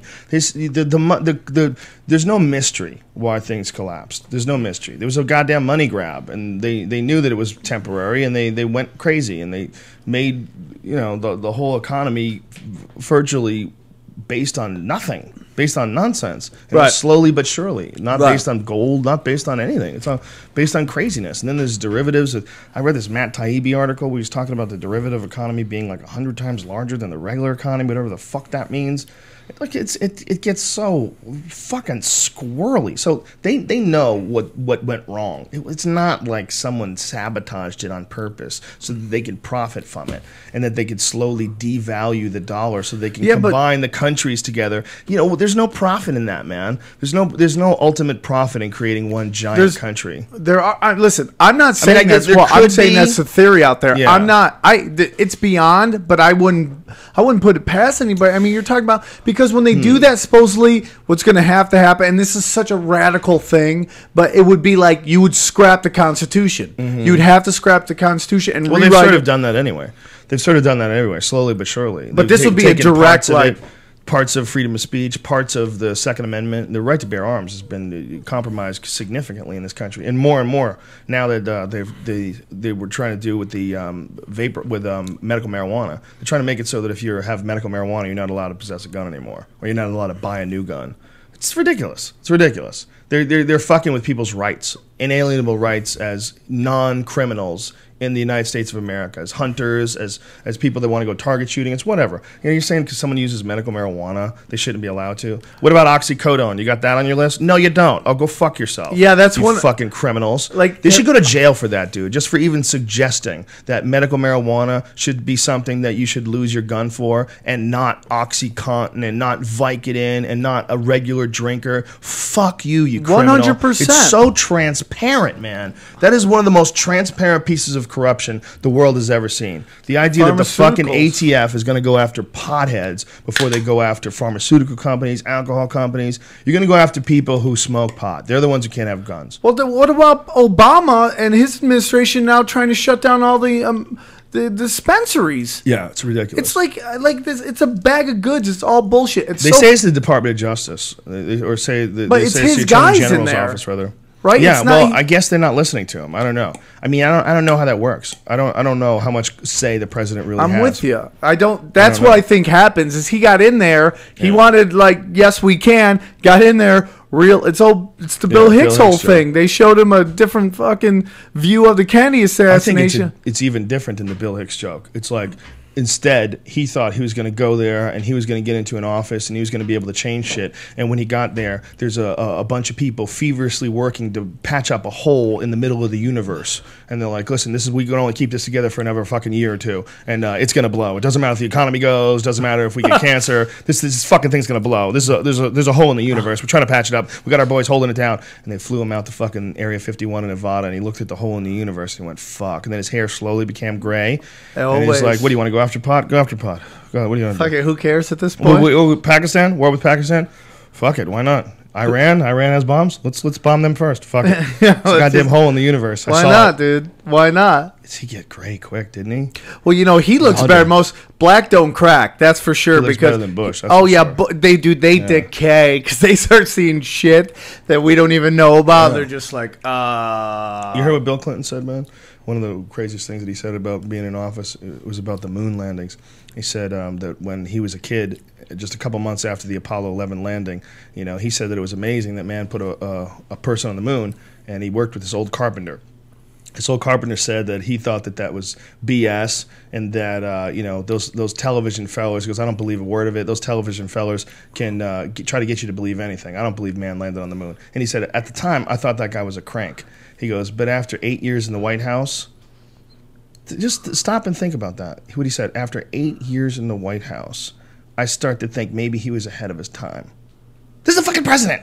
The fucking president said that. Just imagine the shit that he saw, where he would even pretend that the moon landings possibly could have been faked, that he would even entertain that for a moment. I don't think we have a goddamn clue as to what really creepy shit is going on behind closed doors when the pharmaceutical companies talk about the amount of drugs that they produce every year that they need to sell, and how they up the OxyContin every fucking year. They've upped it so much since we've been in Afghanistan. What a coincidence. Afghanistan produces all the heroin, and that's where they're fucking getting it, and that's where they're making OxyContin, and we're over there protecting it. 100%. Hilarious. And it's so funny that people don't believe any of that. That they can't sit there and fathom that their leaders might not have their best interests. Especially when you're talking about billions and billions and billions of dollars. When you're talking about just ridiculous sums of money. we're willing to do some creepy shit. We're willing to do some creepy shit, man. Yep, and they don't give a fuck, man. Yeah. I always question authority, man. Always. I just think it's more fun. It's interesting. Why make their jobs easy? Well, look how easily they can justify what they do. Like Obama there was some fucking one of those speeches where they talked about, where it was like Obama had jokes written for him, and he had a joke about his daughters. And he said, I have 2 words for you, predator drone. Like he was joking about people dating his daughter, that he will send a predator drone on you. What's kind of a fucked up joke. And then when you go look into how many people have died using predator drones, how many innocent people have died, hundreds of them, including I think it was 150 children. So but isn't that the same as saying baseball jokes? 150 children have been killed by things that are ultimately under his control, since he is the commander-in-chief of the United States Army and the United States military force, right? He's the commander-in-chief. 100%. So ultimately, he's at the top of the blame list. 150 babies were killed by missiles from a flying robot, and he's joking around about people dating his daughter. 100%. And here's the whole... I've said 100%. And using predator drones to go after him. But here's the thing. It's back to hand-to-hand combat. If you and I are going at it and you see I give up, there's a sense of okay, he's giving up. But if you're 1,000 miles away, you're not going to see me surrender. Yeah. And it means there's no It's a detachment. Yeah. It's the same kind of detachment you get on the internet where you're allowed to use a fake name. Like this guy could talk about tranny porn because he doesn't have to worry. He's detached. Or someone could be mean to you. And, they don't worry about the social repercussions of being mean to you because they don't say you. They go, fuck you, Tripoli, you fucking suck, you always suck. Oh, you read my comments? No, I'm just assuming. YouTube? Are you looking Everybody at gets YouTube? those. Everybody gets those. Well, did you hear that the founder of Facebook, his sister, is trying to make it so people have to use their real names on the internet? Don't know if it'll ever happen. I don't like that. I think you should be able to do whatever you want. If you want to use your real name, use your real name. If you don't, I think there should be places where you have to use your real name. Like my message board, I would like it if you had your real face and your real name, and that's what we saw. And that's you can't make that happen? Well, I mean, I guess I could, but I don't want to be censoring people. And if that was the case, people wouldn't be able to post shit because of what they do for a living. Like there's some people that have asked me to change their screen names because their screen name, somebody from work found out their screen name, so they asked me to change their screen name so that they couldn't get some fucking tattletale at work couldn't go, yeah, Bob's talking about tranny porn. That's what he does. He does during his work. Look at the times where he's logged on. This is 4 p.m. He's working at 4 p.m. He's talking about... People do that shit, man. It's so much tracking, too, nowadays. Like Twitter, Facebook, everything. Well, you post... How many times have you used Twitter? Would ask, can you use your location? Yeah. They want to use your location. No. Dude, my latest phone has that turned on immediately. Like, I didn't even do it. And, I'm like, great. Did I just, tweet? Did you get a 4S? Yeah. Yeah. It has that shit on it. Yeah. Yeah.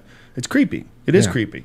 It's just, I just think people are extra mean because there's no ramifications. It's true. And ultimately, everything comes down to accountability. That's what I think we get away from more and more in this society, especially in this country, and which is, my whole thing is I wish they would say that at Occupy Wall Street or L.A. It's like, you want accountability, man. You want accountability for everything you do. Whether it's government, whether it's your personal, actions, it's accountability. Yeah. And that's what they're asking for, but no one will come out and say that on that thing. So they all put out their own somebody stupid did shit. something fucked up and the whole thing's falling apart and no one's going to jail. That's a sure sign that the justice system is not working properly. A sure sign that our elected leaders are not going after the people that had created this problem. 100. Yeah, I gotta stop saying that. 100%. 100%. You say 1,000% too. I should say it's like a drinking game at this point. People, anyone drinking shots at this point, are just shit faced. Yeah. Can you imagine in the future, if there was a movie that was designed probably like Avatar or something like that, like CGI, and every time you watched it, going back to what you were talking about earlier, every time you watched it, a new scene was in the movie, and it was created randomly by a computer generator, kind of like Minecraft. This video, I'm sure game. that could be possible. Yeah, Really easy. and so you could You could sit down and watch Star Wars, like a whole new version of Star Wars every time you watch it. Or it becomes like a choose your own adventure movie where it's like different choices give you a different ending to the script. Yeah, absolutely, man.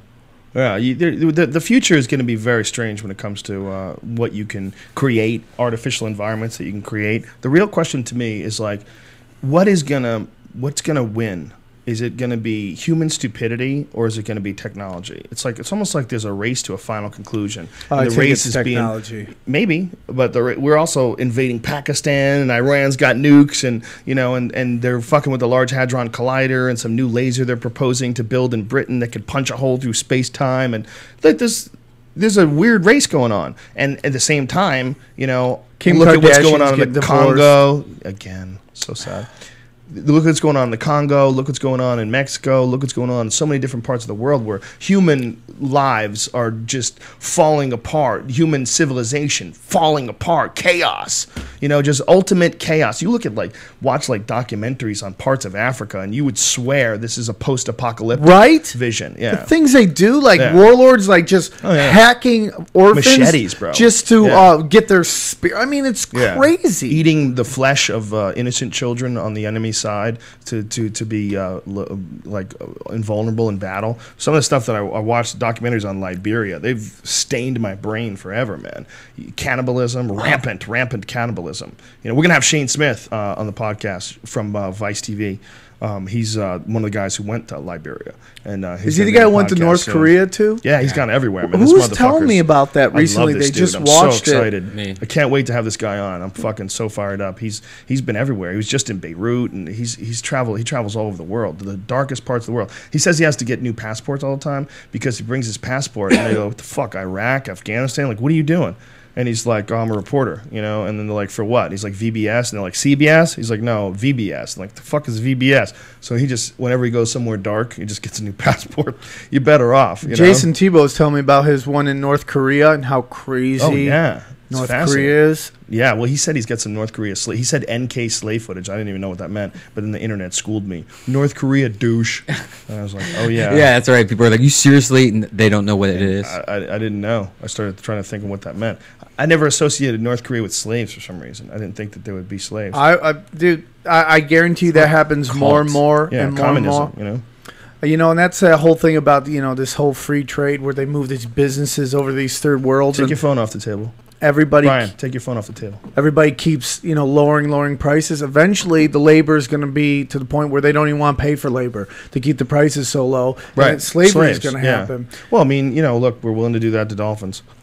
Yeah. Why not Chinese people? I don't understand them either.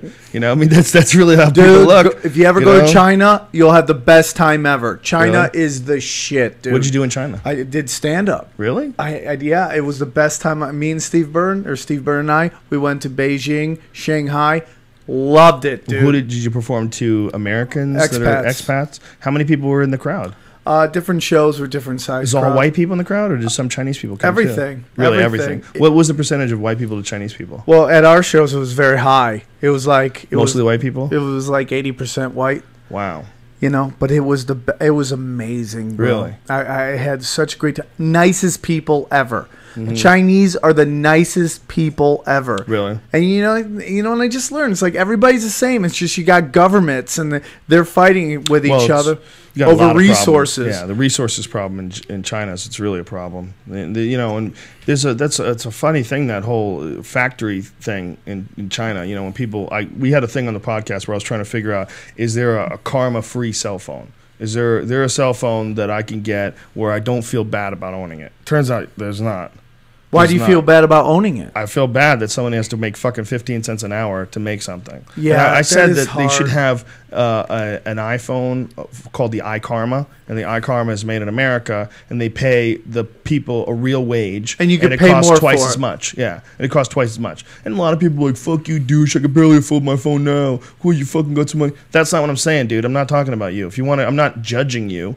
But I'm saying it would be nice for me if I knew that this was made by people who were paid for their labor, a really fair price, so that they could, afford to go on vacation, so they could afford to live in a nice place, so they could afford to have food. And, I think if you fucking work all day, you should not have issues You should not have issues like, I'm homeless. You should not have issues like, oh, I can't afford health insurance. You should not. If you're working all day, your day should be worth something. Well, and that's why I think the whole thing is going to collapse, because not just in America, but around the world, because here you're taking these jobs from here where you're paying a living wage, and you're taking it over here and you're not paying a living wage. You're paying next to nothing. So the people over here can't buy anything, and now the people over here can't buy anything. So who's going to buy the goods? Well, the real question is, who can buy it? But the real question is, how can you compete? How can you make something in this That's country? what tariffs are for. And that's why the administration just signed 3 new huge free trade agreements. They say are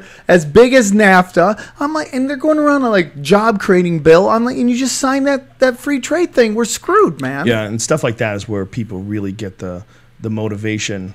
That's the inspiration to think that this is a rigged system, to think that this is some sort of Illuminati plan to slowly crash the economy, things like that. Free trade agreements. But I think it's just a fucking money grab. It's just greedy cunts, corporations, stock market stuff. Corporations and greedy cunts. And the problem is the corporations, they found out that the Chinese and all these different industrious nations all around the world are willing to work harder, longer hours for less money, and then thus they can produce shit cheaper. And because they found out that, it's like they're like, well, we have to compete. If you want these American jobs, our whole business is going to go under unless you move at least our factories over there. And they go, okay, move your factories over there, but sell your Nikes over here. You got to have some Nike employees over here, but Right, 100%. And over there, it's like, I guess the stuff's cheaper to sell in terms of, what Chinese are buying the same goods as us. We pay way more because we supposedly have a higher standard of living. But eventually, that's going to have to go down too, right? I mean, if we're not having those jobs and we're all working at Walmart making like $7 an hour, we can't afford to buy a $150 phone or something like that. Did you eat any wacky shit when you were in China? Did you eat any bugs or anything? No, they had squirrel on one of the restaurants. I just didn't want to eat it. Did you have any Squirrel's Chinese pretty normal chicks? here. What's that? Did you sleep with any of them No, I banged an Israeli chick. in China?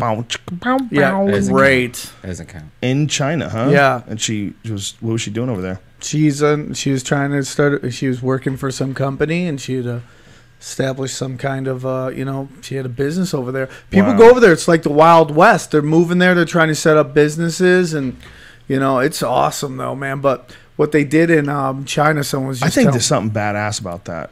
About moving to another country. It's Wild West, bro. Well, it's like your reality just completely shifted. Even moving to fucking Hawaii is kind of crazy, But goddamn, man, moving to China, woo, dude. Yeah, I had the best time, and the driving is crazy. They'll turn anything into a car. They're totally racist, the Chinese. They don't give a shit. They're totally racist. When I was there, I had a full beard. I look Middle Eastern. They don't like Middle Easterns because they think they're all drug dealers there. So I couldn't get a car sometimes, a taxi. So the only guy that would pick us up one time was this dude who drove what looked like they took a hot dog vending machine and turned it into a car. And it literally had like the most jankiest shift changing device. And you'll never scream more in your life like a little girl than when you drive through China, through Beijing or Shanghai, because they don't follow the lights. I've seen so many Chinese traffic accidents online. You don't have to convince me. I've seen people get run over by cars in China. What about that little girl? Yeah, girl, yeah. I don't even want to talk about I couldn't watch it. Sad. I couldn't watch it. Yeah. It just makes me sad. That's an overpopulation thing, man. It's just like they've done population density studies on rats, and the same thing happens. You get too many of them in one place, and they devalue each other. That's what's going on, man. You can't jam that many fucking human beings into one spot and expect everybody to think that everybody's precious, because these precious things are in my fucking way.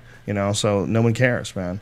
Yeah, I remember reading that in college, man. They started running in gangs. They started one guy with they had it got really shady. Like rats just with mental problems. Yeah, they some of them huddle in the corner. The rats, they would huddle in the corner and just rock themselves back and forth, just going nuts, man. You look at some human behavior and you gotta go, God damn, how the fuck can we ever prevent this? What the hell happened here? What is this discovery? I was watching this. I tweeted this video about this woman who was a pioneer in scat porn. It's rough, and if you read my tweets, read it, but don't click on the link. There's a link. Hold on. There's She was a link a pioneer to by choice? Yes. Okay. She's one of the first. Well, she's an expert at it. That's what she does. But she eats shit. She eats it and swallows it. And she was talking about how she loves being stuffed with shit. Dude, I would love dark. to have her on my podcast. No. Like, I want to interview those people. She's in German. She speaks German. I would love It's to German in interview this those video, people. but dude, she has a website. Somebody tweeted the website, so I retweeted it. If you see the retweet, don't click it. I'm telling you right now, don't do it. Because this woman is just smeared in shit in these videos, and she has people shit in her mouth, and she chews it and swallows it. And they asked her how much shit you think you've eaten over the course of your life. She's like, several bathtubs full. Well, what about the guy who used to go on Sterner like to get thrown up on? That's nothing, dude. This bitch is eating bathtubs full of human shit.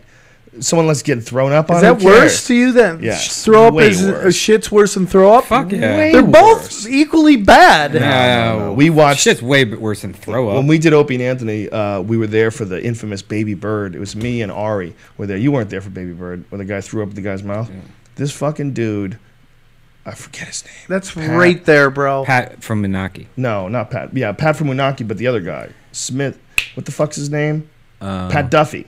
Pat Duffy was the other guy who let them throw up in his mouth. Ugh. So there was a eggnog eating contest, and I don't remember how many shots he had. But it was something insane. It's almost a gallon. I think Yeah. I think the human body can only have a gallon of milk or 2 gallons of milk. It was like before it's 70 shots or something like that. Oh, that is something horrible. insane. So anyway, he does that, and then we were trying to figure out what to do because he knew he was going to throw up. And then we suggested that one of the interns lean his head over the dumpster, over the garbage bucket, and open his mouth and let the dude throw up in his mouth like a baby bird getting fed by its mother. ever let? Yeah, and that guy's now. Where is he? Where is that guy right I now? don't know. Well, he did a bunch of other shit too. He brushed his teeth with dog shit. Oh, Yeah. But you're all in that Opie and Anthony world at that point. That's where you're going to be working, and that's where you're going to... You can't go... It's like the girl who got shit on. Yeah. It's like, it's going to be hard for her. Yeah, she didn't choose to get shit on. Yeah, but she's still going to be the girl who got Yeah. shit on. That's But you know why what I'm it's saying? so It's not tragic. the same as this Pat Duffy guy. Yeah, This well, guy that's was just crazy. I'm with you. that's crazy. Where do you go if you're Pat Duffy? Well, there's those guys out there, man. There's those guys out there that will run up to me, put me on fucking Fear Factor, bro. Eat anything. You know, there's a few of those guys that they're willing to do it. Look, jackass guys. They're willing to do anything for the joke. You know, the fucking Johnny Knoxville stood in front of a bull with a blindfold on. He really did. He really did that. He's a goddamn movie star. Okay, he was in a movie with The Rock. This guy stood in front of a bull with a blindfold on and let that bull launch him through the air like a sheet. Steve-O did the last movie completely sober because I knew back in the day they were popping Vikes and just painkillers so they couldn't feel. He did this one completely sober. I'm my like, God. That's some crazy ass shit, Oh man. my God. It's horrible. Yeah. Well, And then he broke his nose on the roast. Yeah, he ran into Mike Tyson's fist. He's the nicest guy, man. is. I just feel like, I guess What that's is his that thing. about? That's I his just- thing he's to so- let Mike Tyson break his nose? Well, his whole thing is he does stunts. That's not a stunt, dude. A stunt That's is like cutting yourself with you Mike Tyson's jump a fist. motorcycle and you land it and everybody cheers. That's not a stunt. That's like saying I'm going to drive my motorcycle into a wall. It's a stunt. That's not a stunt. You're crashing. You're hurting yourself on purpose. I've done that. You have? Yeah, on my Spike show. Oh, that's right. Oh, that's right. I World could World drive- Spike. Yeah, That was a fun show, right? It was you, Kit Cope, and Ellis. yeah, Jason Ellis. What did you guys do? Just did wacky Did everything, jackass dude. type shit? Well, yeah. I mean, later on, because I never really had watched Jackass, but later on, I'd watched the show. I'm like, oh, they got that from that. It was kind of like Tosh.0 meets Jackass. That was the premise of the show, and yeah, I did some crazy shit, man. The worst thing was we had to make a sandwich. Why the other guys were like 8 feet away with paintball guns, and we had nothing on, and we were just getting shot by paintball guns. And I would feel bad, and I would like do it slowly. Those guys didn't give a fuck. They were vicious. Yeah. They were savage. Boom, boom, boom, boom, boom. I'm getting nailed. It was the first time I wanted to quit the show. I was like, I'm done, dude. Fuck this show. I never want to do this again. I didn't even know we were doing stunts on the show. I just thought I got hired to talk shit about videos, and that's what I'm good at. I could When did the stunts become a part of the show? Well, the next day, I show up. They're like, okay, you got the gig. I'm like, oh, cool. That's great. Fucking, I got a show on Spike. I show up. They goes, here's what you're going to be doing. I'm like, what? Because they didn't never mention that in the audition, and I got it through going with Steve Byrne. He never mentioned that. And you can't say no. Well, yeah, I need to get on television at that point. You know, so it's like, fuck it. That's how you felt? You felt like you had to say yes, right? Yeah, I You're mean, too close. I loved Spike. I was, it was a cool channel. Yeah, but you didn't want to do it, right? You didn't want to do it. You didn't think that's what you're going to do. But once you got there, you're like, God damn, I need this fucking TV show. Yep. Wow. Yep. I was headlining clubs when I got it. Did it make a big difference It for did. your clubs and shit like that? Yeah, I was headlining clubs. So did you ever try to do something else like that again? Did you ever try to? I would get never something do a else stunt happen? show again. Really? Yeah. So when it was canceled, you were happy. Even though you're off TV, you were happy. No, I wasn't happy. So you would do it again. So No, if they called you now, up again, if they continued, then I would have done it. But I wouldn't do it now. If they call me back, hey, we're going to do another show, I wouldn't do it. have you seen shock fights? Jason Ellis's thing? No. This is some shit. I don't know where the fuck it's happening. I don't know. It looks like it's in Cuba. I don't know who came up with this, but there's these guys in a ring, and they have fucking fists. They have things on their fists that are electrocuting each other, like tasers on their knuckles. But they're punching each other with tasers. That's awesome. A guy knocks a guy out with a fucking taser on his hand. That's badass. It's crazy. They're throwing kicks and they're stomping what each other Ellis on the does? ground. Yeah, he wears dog collars. And he has the crowd just... Yeah, zaps them. Yeah. That's just... Oh, man. Yeah, he's willing to do some stuff that I don't understand. But this shock fights is like, man, how far are we from throwing a dude with a sword into an arena with a lion? How far away Well, is not that? that far. I'm sure in third world countries it's going to happen sooner than you think. Because there was a thing where a guy was going to have a fucking sword fight.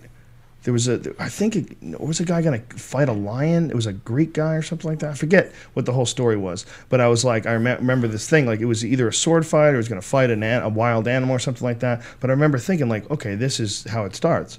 Because it starts where people hear about it on the internet, and then they go, oh, okay. And then somewhere, wherever the fuck it is, where life's not that expensive, hi Tijuana, somewhere along those lines, they set up an arena, and they just say, well, instead of bullfights, now we're going to have people wearing armor, and they're going to fight lions. And I'm rooting for the lion Yeah. every time.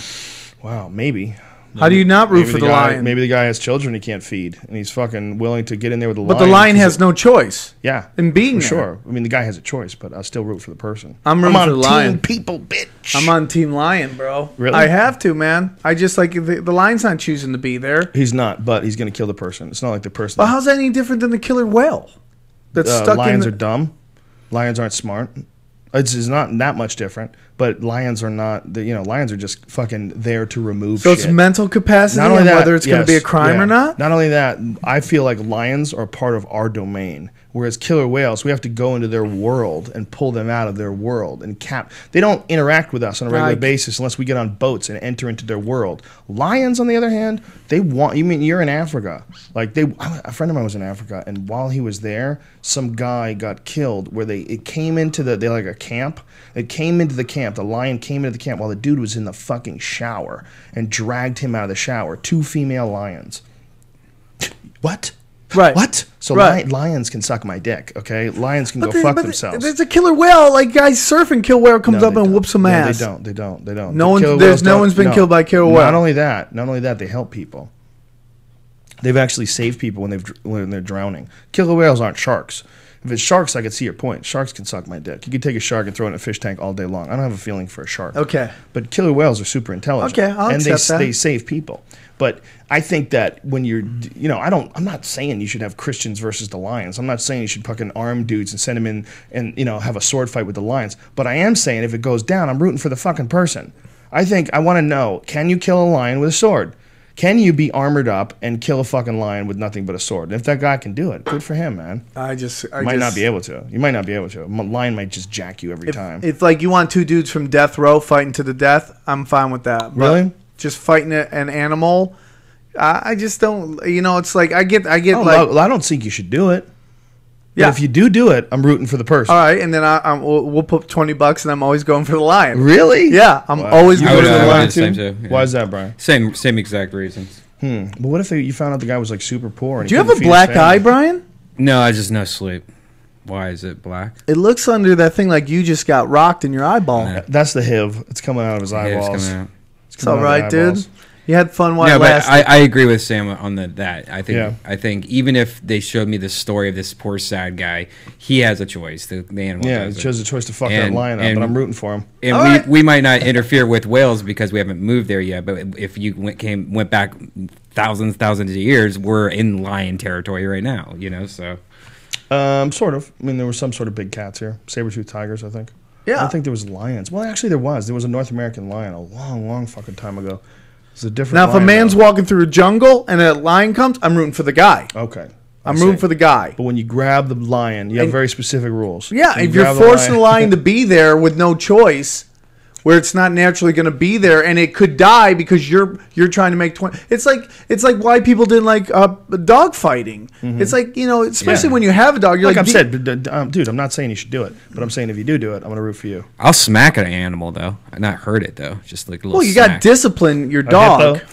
We slap a hippo. Yeah. Did you see that woman has like a hippo for a pet? Oh my God! Yeah, no, I read some article on it. She has a hippo for a pet. It's gonna come and get you. It's eventually gonna turn on you. Is it a male?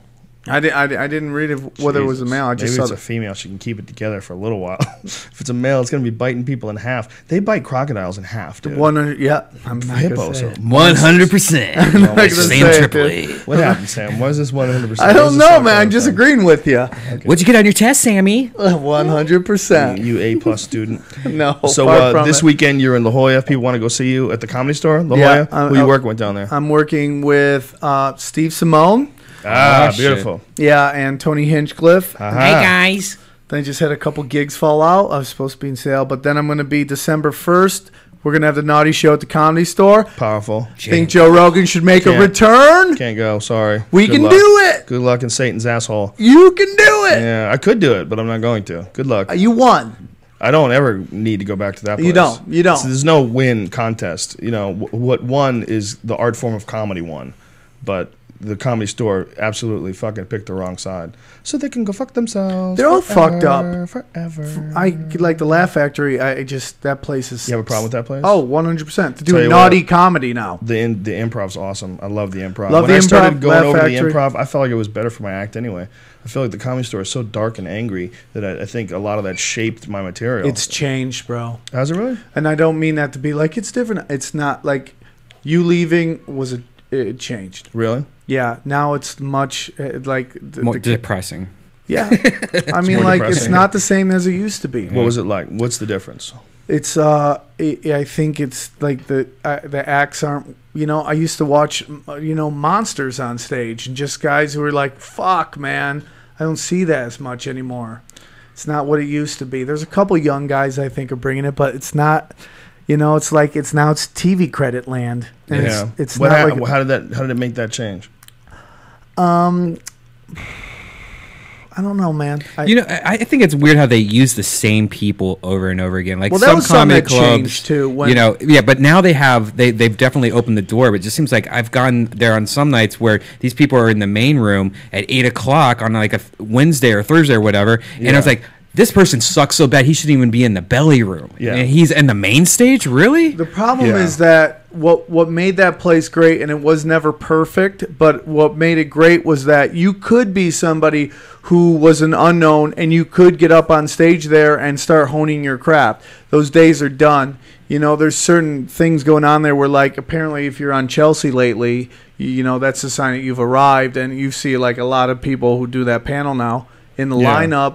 And that's a great show, and she's done great for like blowing up some of my friends. But that doesn't necessarily mean you're going to crush in that OR, which has its own voodoo, So it's just kinda there's different. nothing wrong with putting people that are coming up, but you got to put them in between some really good talent. And the That's- problem is they have some talent that really doesn't work anywhere else. They have some people there that can't get spots anywhere, but they're grandfathered in somehow, and they've got jokes that are literally 30 years old. I mean, there's some people that tell some jokes, and you haven't seen them in a decade, and then they'll go through the act the same fucking way. And they don't get that many spots, because there's a gang of them. So they don't put them up every week, but they'll put them up like every few weeks or every 3 or 4 weeks. And you would sit there and you'd see them, and some of them would be like bitter and shit, and thinking there's something wrong with these young kids, and they suck, and our generation was better. And you're like, God, you're not even really a fucking comedian. Right. Do you understand this? Yeah, I do see that. I see that a lot. It's so weird too. Like all the waitresses, it used to be waitresses. All only girls, waitresses. Now there's girls and guys. It's just like the whole thing is different. But the waitresses are hot, dude. The gay guys The want gay some guys, candy yeah. too. They want some candy too, bro. Gay guys want candy. Why Why should be can't a the new gay guys CD. have waiters while you can look at the waitress? Do you have to fuck them all, Brian? Yes. Brian, have you tried to fuck any of the waitresses? Not yet. Brian is in a committed relationship, sort of, kind of right now. How's that going? Great. Is it all working out? Sweet. Yeah. She's a Chicks very love nice dudes girl. with stinky feet. She's a very nice girl. Yeah, I have not even been home in 2 days. Whoa. 2 days? Why? Because you're setting up that place? Studio, yeah. For the Wow. last 3 days straight. Wow. Why didn't you come and crash at your pad? I crashed up in the studio.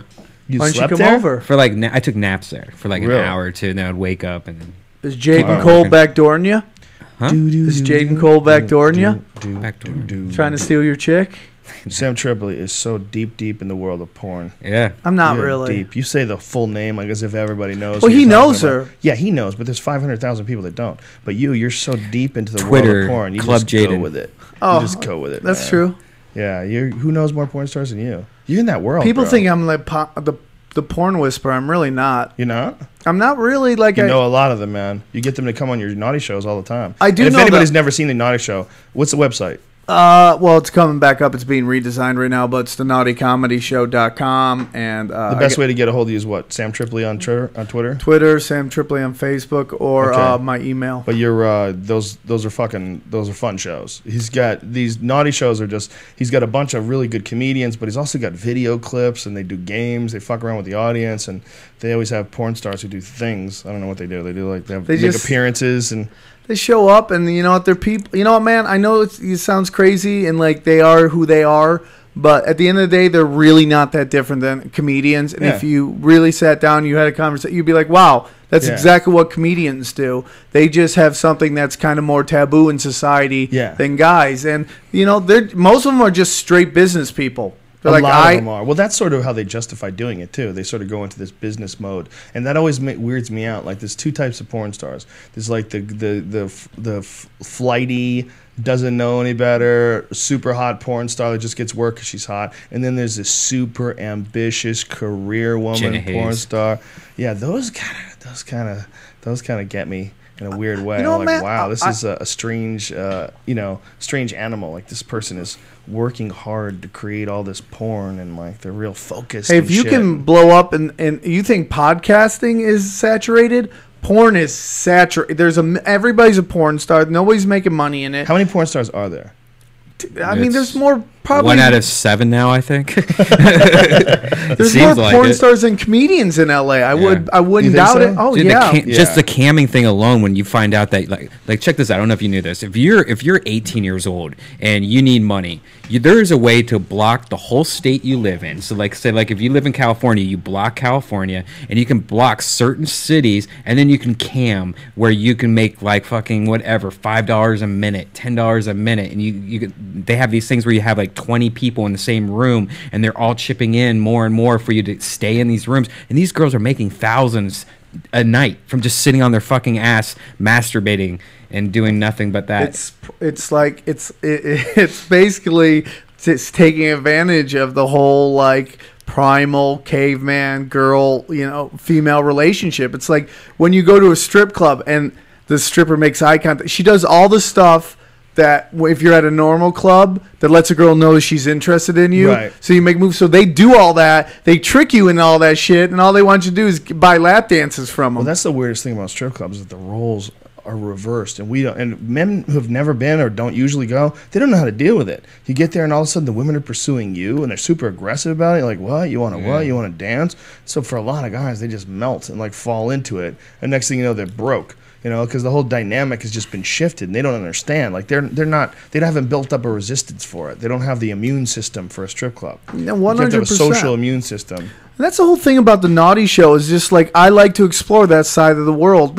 It's not just sexual either. It's just like I like the crazier side of Deviance, life. yes. And just like what makes everybody different and the stuff that everybody that everybody does in the shadows. It's like a lot of people are doing it. Why isn't anyone talking about it? And not that like I don't like sex out in the open. I mean, meaning like I don't think porn stars should be like Oscar award winners. I don't think that. I think everybody has their place, but I don't think it's something you should have to be ashamed of. Where like Right. someone finds something out about you, and now you're like the town like. Well, you're just so used to it. To most men, the last thing they want is evidence that their woman has fucked some other dude. Not just fucked some other dude, but he went ass to mouth on her and shot a load up her nose. Well, that's You a know, you whole can that's a watch whole that. different thing. You're talking about It's kinda guys going who on everywhere, date man. guys who date porn stars. I'm just saying that, you don't judge them. If you don't judge them, well, if you met a girl and then she wanted to date and you found out that she was a porn star, fuck yeah, you judge her. Well, that's not what you're into. Yeah, if you're not into it, you're like, fuck yeah, but that's nothing. Do you think you could do it? Could I date a porn star? It depends on the porn star. Then what she did. So stupid hot. It depends on what she did. What if she came home smelling like loads? No, then I couldn't do that. But, you know, he dates a girl who does lesbian porn. And like lesbo stuff's okay, right? Which is a weird thing. But I could also see where, like, you know, some like Aiden who's married to Belladonna, he's cool with watching her just get. I don't think she does it anymore, but she's just getting rocked by brothers. Cool. I think even the guys that say it's not cool is still. I think there's guys who are into say that. It is cool. It's not cool. Yeah, there are guys that are into it. I'm not saying everybody's into it. I think people evolve. Normal.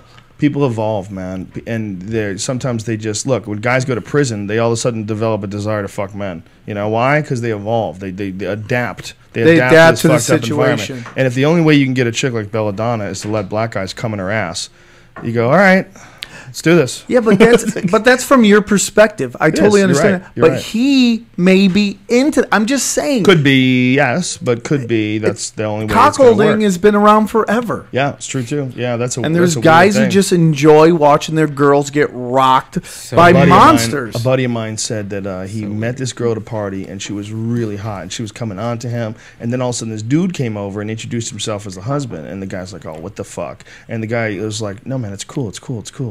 We swing. It's cool. And he was like, oh, wow. He goes, if I didn't have a couple of drinks with me, I would have never done this. But then the next thing you know, they're in this outside patio, and this chick is blowing him while the husband gives instructions. The husband was giving instructions. I heard that his wife Sergio is Love. Sucking. Really? Yeah. Wow. Maybe this guy's black too. Maybe it's just a there thing is that something with black about guys that. And white women and white husbands. Zorba, this comedian, told me that. The cuckolding thing. A lot of the issue is like black men and white guys. Like white guys like black men to fuck their wives and. Because they think it's like this, like really degrading kind of thing. Like sexually, they're like, "Ooh, that's so dirty," you know? Yeah, he was like saying, "Okay, make him come in your mouth." And he goes, part of me just wanted to get up and run away, but it was too late because I was drunk and this girl was already blowing me. And he goes, "The girl was hot. If the girl wasn't hot, he would have just given up." But it was just like one of those, like, "What am I doing?" The guy's like, "Rub his balls." And he's like, "Well, I got this, dude. You know, I'm good. We don't need your help. She can blow me, but you can't talk." Back when I lived in Vegas, that was like I was at this one casino and they tried to pick me up. They were swingers. Oh. And they're like, "Hey, what's up? This girl's hitting on me." Was she hot? Yeah, she was Vegas hot. They're like kind of dirty, Vegas. Yeah. Slutty. And back then I loved that shit. Well, now I love that shit. What am I talking about? I love that shit. I'm not judging it. Now I'm into like librarians. Yeah. I'm into whatever, brother. So, and I'm like, what are you going to do, coach? Are you going to sit in the corner yelling out plays? I can handle that shit. It'd just be weird to hump while somebody else is watching. You could handle that if a guy was doing that? No, I couldn't. Couldn't, yeah. But I've had threesomes where it's like the devil threesome, where it's like you and your buddy railing a chick. Yeah, but that's a buddy. That's not a guy's husband, or girl's husband, rather. Yeah, he's not sitting there judging and giving me scores and calling out plays. But I just think the moment you come, you would just want to run away so badly. You know, the post-nut syndrome effect would be so hard. The depression that must just set in. Women will never understand this, but there's many times in a man's life where your dick will convince you that this is what you should be doing. And then you know that she's kind of gross, or you're kind of gross, or the situation's gross, or just you shouldn't be doing it, but somehow or another you're like, yeah, let's just fucking do this. And then when you come, the realization that you've been tricked, there is nothing in the world like it. It's a terrifying feeling. It's like all of a sudden you have woken up in the middle of a reality that you've created while you were under a trance. It's like quantum leap. Yeah. You're just like, okay, what's the situation here? What did I just do? Well, it's like you wake up for, I do a bit about it, how you like, it's like normally you're driving your life until you have a hard-on, and then when you have a hard-on, it's like you're sitting in the back seat of a really long bus. And some other dude is driving it. That's what it's like. And you're like, where do we go? What the fuck are we doing? Where are we going? And then when you come, all of a sudden you wake up and you're at the front of the bus holding the wheel again. You're like, oh, okay, now I got to get myself out of this fucking mess. You got me in here, you dick. 100%. Oh, God, there it was. I said it again. You did say it again. Hurry up back, Brian. We're going to wrap this bitch up. Where are you going, Brian? He's got a little girl's bladder. He's got a little girl's bladder. Oh, yeah. So that's such an interesting cat, isn't he? He'll just tell you he can't follow things. He doesn't, and it's very interesting. We have a podcast. I know how excited Brian is about the guest by how interactive he is. If he's not talking to the guest, which makes me nervous right now because he hasn't talked at all, while I've been here. But we've both been chatting up a storm. That's we're to chatty Cathy's here. But it's like he just sits there quietly. I was like, come on, be interactive with me, dude. And he's like, no. I always got to have a girl. It's almost like I got to bring meat to a beast. You know what I'm saying? Yeah. Always got to have a girl in the room. And when you bring a girl, then he's more interactive. Oh, 100. Oh, you can tell if he likes the porn star. 100%. He won't even let me talk. He cuts me off. He starts running Well, the this interview. is why Brian is so fucking interested in podcasting. It's because all of a sudden it's put him in contact with all these freaks. Right. Do you remember when I Got did a steady supply. Even though I met both of the girls I've dated off the podcast. It's sort of, but you know, No, you we met didn't the have a first podcast one, when I met the first But you one. met the first one through comedy. Yeah. Do you Sort of remember very similar. when I did your podcast the first time, and he was talking about how he thought podcasting was the new casting couch, and we both laughed at him. And then it's true. It's like, you know, you can work that to get some chicks. You're like, hey, Well, that's the thing about a lot of porn stars. They're looking to promote their shit. They're looking to promote like weekends at clubs, just like a comedian is. You know, when they go on the road, like Brian went on the road with his girl, and he's like, it's just like a comic. Like you go and you have shows, and you know you get paid, and the club owner's kind of a dick. It's like all the same. I bet. The same shit. The first date of dating a porn star usually goes, so do you have any HTML skills? You know, like Oh, is that what they Just say to kidding. you? They try to get you to do their websites. So I said, Did "Do they you know both try to get you to do their Microsoft websites? Did they No, get you no, to do their neither websites? of them, neither. Neither? I've always found that the well, most the successful first one did, girls yes. have somebody in their life Oh, yeah. who runs all that Of stuff. course, yeah. It's, you know, they take some guy who they know is not going anywhere, and that guy will start managing them and taking them on the road, and you know, be their bodyguard and hold their money and make sure the guys can't finger them while they're up there sticking their asshole in their face. So That's what it is. Started taking martial arts. So Brian had to go, hey, no fingering, guys. Hey, guys, come on, get out of come on there. with your dirty fingernails Hey, in you- their butthole. Stop it. Those are freckles. This weekend, this Friday night, it would be me and Duncan at the Comedy and Magic Club in Hermosa Beach, California. There's 2 shows, 7 and 9:30. Yeah, 7. I know, ridiculous, but that's how they roll in Hermosa Beach. Well, It's a yeah. bedroom community. My And, buddy wants to get you out in Santa Barbara. Where's Santa Barbara? What does he got out there? Oh, He's yeah, got that's pretty nice. couple clubs. That's nice. They wants Clubs, to- comedy clubs. No, like one's a rock club and another Oh, one's yeah? a theater. He's always, you know, he wanted to hit up your agent, try to see if he can get All you right, out yeah, there. give me his information. I'll go to Santa Barbara. That's not that far. Yep. I'll do that. He's a great guy, too. Okay, cool. That's no further for me than Ontario. You Yeah. know, I go that way. Santa Barbara's It's just the opposite great. way. Yeah, Santa Barbara's fucking beautiful. Yeah, Some it's- incredible houses out there, huh? Yeah. You see all those ones that burned down, like the dude from Back to the Future, the old guy, the professor. Oh, character? yeah. His house burnt down. That out there. sucks. Yeah, they have these giant mansions out there, and the fires just cut through a whole neighborhood. That's crazy shit when you realize that fire can do that. And there's Can 3 even- colleges out there. Yeah, there's quite a few. Yeah. There's like 3 top-end colleges. One of them had like the highest rate of STDs of any college in the country. So The you know they highest party. rate of STDs of any in the country. Yep. Wow. So you know they party. It's warm out. It's warm out. People fuck more. Yep. Probably right. Oh, They get I'm fucking sure. bushes and Well, outside. I mean, in college, remember when you were in college, you're just tapping ass Yeah. left and right, and you're like, it's always gonna be like this. And then at some point, you're like, oh, it's not like I didn't that. go to Wade for college. I went to a college in Boston so that I could still train and compete in martial arts tournaments. So I stayed for the first couple of years. I was at home still until I was 20. And then when I was 20, I moved out. And when I would go to school, I would just go to school for the day and then leave. I had no like school interaction. I didn't go to parties. I didn't get laid in college at all. College was the Did you get laid in high school? Yes. But college is the biggest drought of my sexual career ever. Really? Yeah. But I was most insecure in college too, because then I was making this transition from being this person who concentrated on only martial arts my entire life, literally barely paid attention to school, to all of a sudden, you know, becoming like 18, 19, out in the real world and going, how the fuck am I gonna like support myself? You know, I was teaching Taekwondo at Boston University, and I had my own school in Revere, but I was like, what am I gonna do? Am I gonna just do this for the rest of my life? Because this is not really what I want to do. I want to compete, but there's no money in competing. And then you start thinking about brain damage and all sorts of other things, and I was like, God damn, I might become a loser. You know, I had no definitive direction until I went into stand-up. I was just competing and then worrying about shit. From the time I was like 19, I had started to realize like maybe this is like a dead end route. Like, where am I going with this? Right. Because also when I was 19, I had seen some of the worst knockouts around that age. I'd seen some bad head kick knockouts where I was like, whoa, like what if that's me? You know, what if that happens to me? Like, Yeah. fuck. Some go flatline. Dude, I saw a lot of guys get kicked in the head, man. A lot of guys get like seriously flatlined. Just like that dude in the subway where the guy sucker punches him. I've seen a lot of that. When you get kicked, like Taekwondo kicks to the head, they don't land that often, but man, when they land, it's like getting hit with a bat. There's a video on this website that's really cool called barstoolsports.com, and it's just a fun sports website, and they show these guys MMA fighting in their living room. And the first time they fight, the one guy taps. The second one, dude, they're fighting in the living room. Dude just head kicks him. The guy just goes down, hits his head basically on like the marble of the fireplace. I'm like, ooh, lights out. Oh God. See, I didn't get laid in high school, but then I went to college, and it was just insanity. Sure, if I'd went to a college, if I had actually gone away somewhere. I went to UNLV. Oh, Jesus. Son. Just how can you even pretend that you're going to learn anything in Vegas? I didn't, dude. I admit it.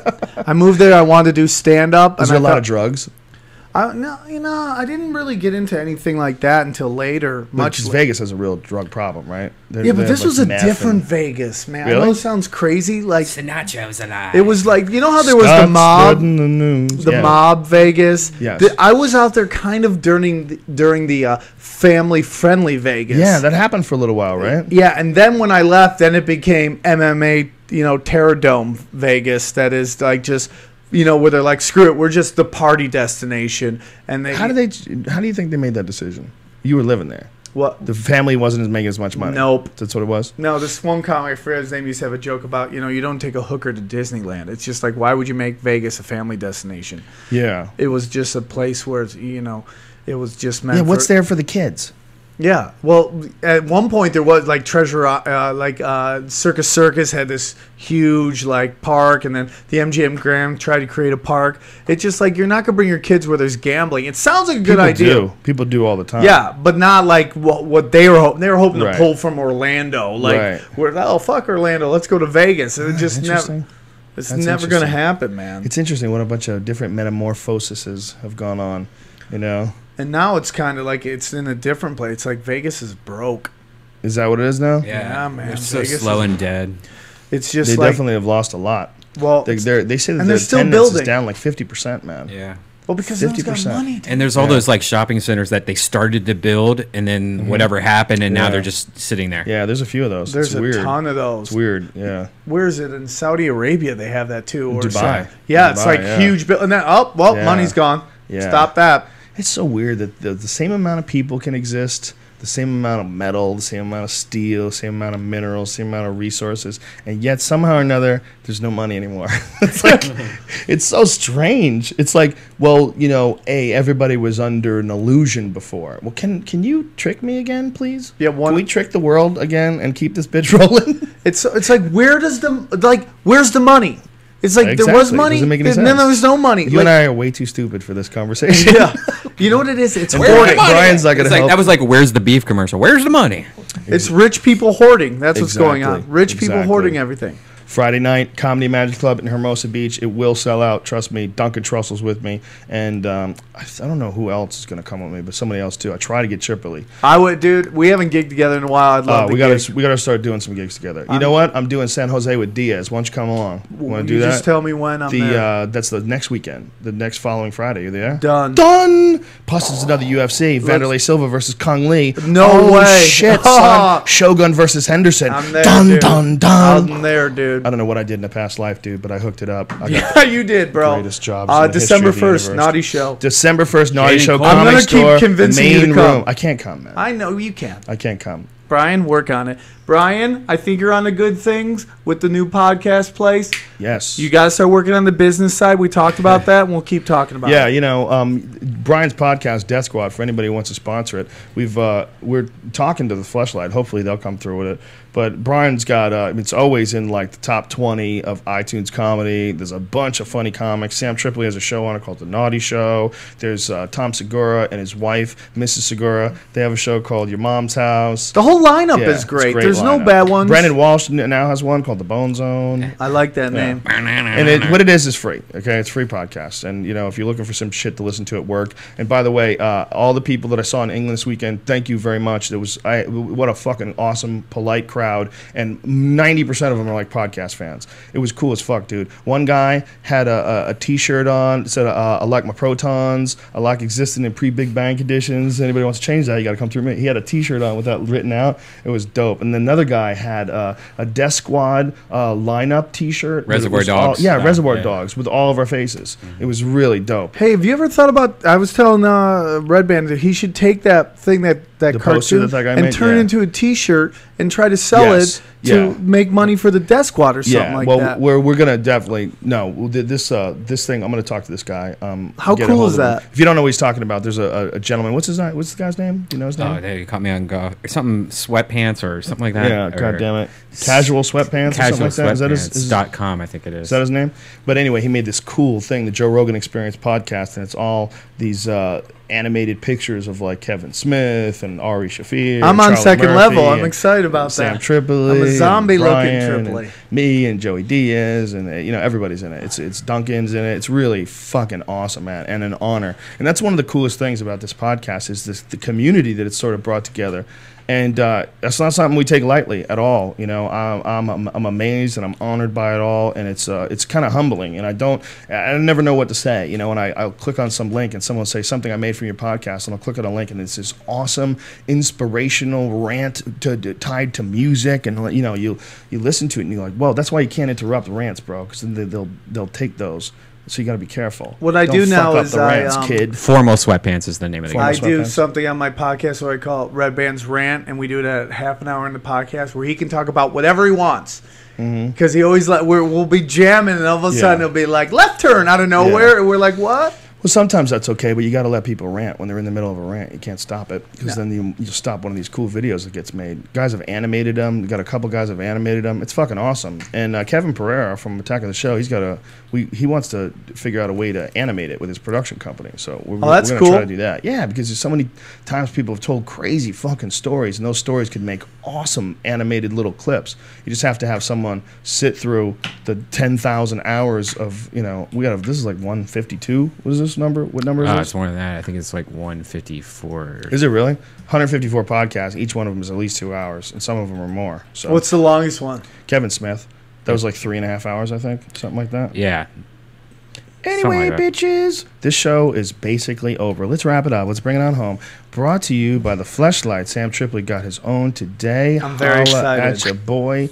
Hours from now, Sam Tripoli will be shooting loads into that thing. You will have the most thunderous orgasms. You'll be shocked at how much better it is. Does it come with how to clean it? I've never cleaned a vagina before. You gotta just get in there, soap, water, fingers. I'm very excited. Don't be scared. Don't be scared, homie.com. Thank you to the Fleshlight. And if you go to you don't have to start that bitch so soon. We got a lot to talk about. If you go to joerogan.net and click on the link for the Fleshlight and enter in the code name Rogan, you will get 15% off the #1 sex toy for men. And we're also brought to you by Alpha Brain from Onnit.com. I get a couple of those, right? I got it for you, dude. I got the new mood. Onnit.com, ONNIT. We have a bunch of different supplements that we are currently offering for sale. Some of them are for athletic performance. Some of them are for mental performance. New Mood is an HTP enhancement or software that enhances your mood, and that's the Neil Brennan shit that he's the one who told me about that. But go to joerogan.net and click on the link and enter in the codename Rogan, and you will get 10% off of that as well. And if you don't want it, don't buy it. Don't complain. 100% money back guarantee. 100% money back guarantee. If you think it's too expensive, please don't buy it. Please take the ingredients, go buy the stuff. Let's make an info commercial. Save some money. We should. Save some money and just tell me. I hope it works. I hope it works for you. It works for me. That's the only reason why I'm selling it. Period. End of discussion. Anyway.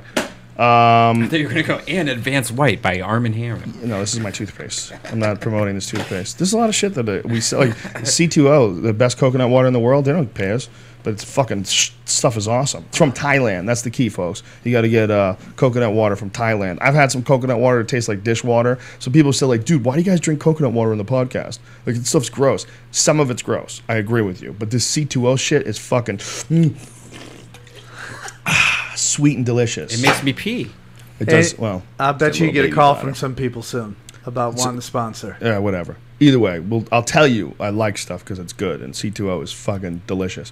That's it. Tomorrow, Dave Attell joins the podcast at 3 p.m. Yeah, jealous. Holla at your boy. Jealous. And then Thursday, Duncan Trussell. So we got a party going on this week, folks, and we're also probably going to do a show at the Ice House where the new Death Squad studio is located at the Ice House in Pasadena, and that's probably going to be going down on Thursday. We'll give you some more information about that tomorrow. So that is the end of this program. Cue the music, son. Train by day, Joe Rogan podcast by night. Thank you all. Thank you for tuning in. Thank you for tuning in continuously. Thank you for letting us be a part of your world. We appreciate it. Please follow Sam Tripoli on Twitter. Sam Tripoli. Tripoli. Sam Tripoli. My man. Good to be here, my brother. Anytime. Follow Redban as well. And don't forget to subscribe to the Death Squad on iTunes, the aforementioned podcast. And we will be podcasting if we do it Thursday night. We will do a live at the Ice House, which will be one of our new podcasts that we will be offering. We will not stop until you're sick of us. Can't stop. Like I'm sick of Kim Kardashian. God bless everybody. Peace and chicken grease. We love you, bitches.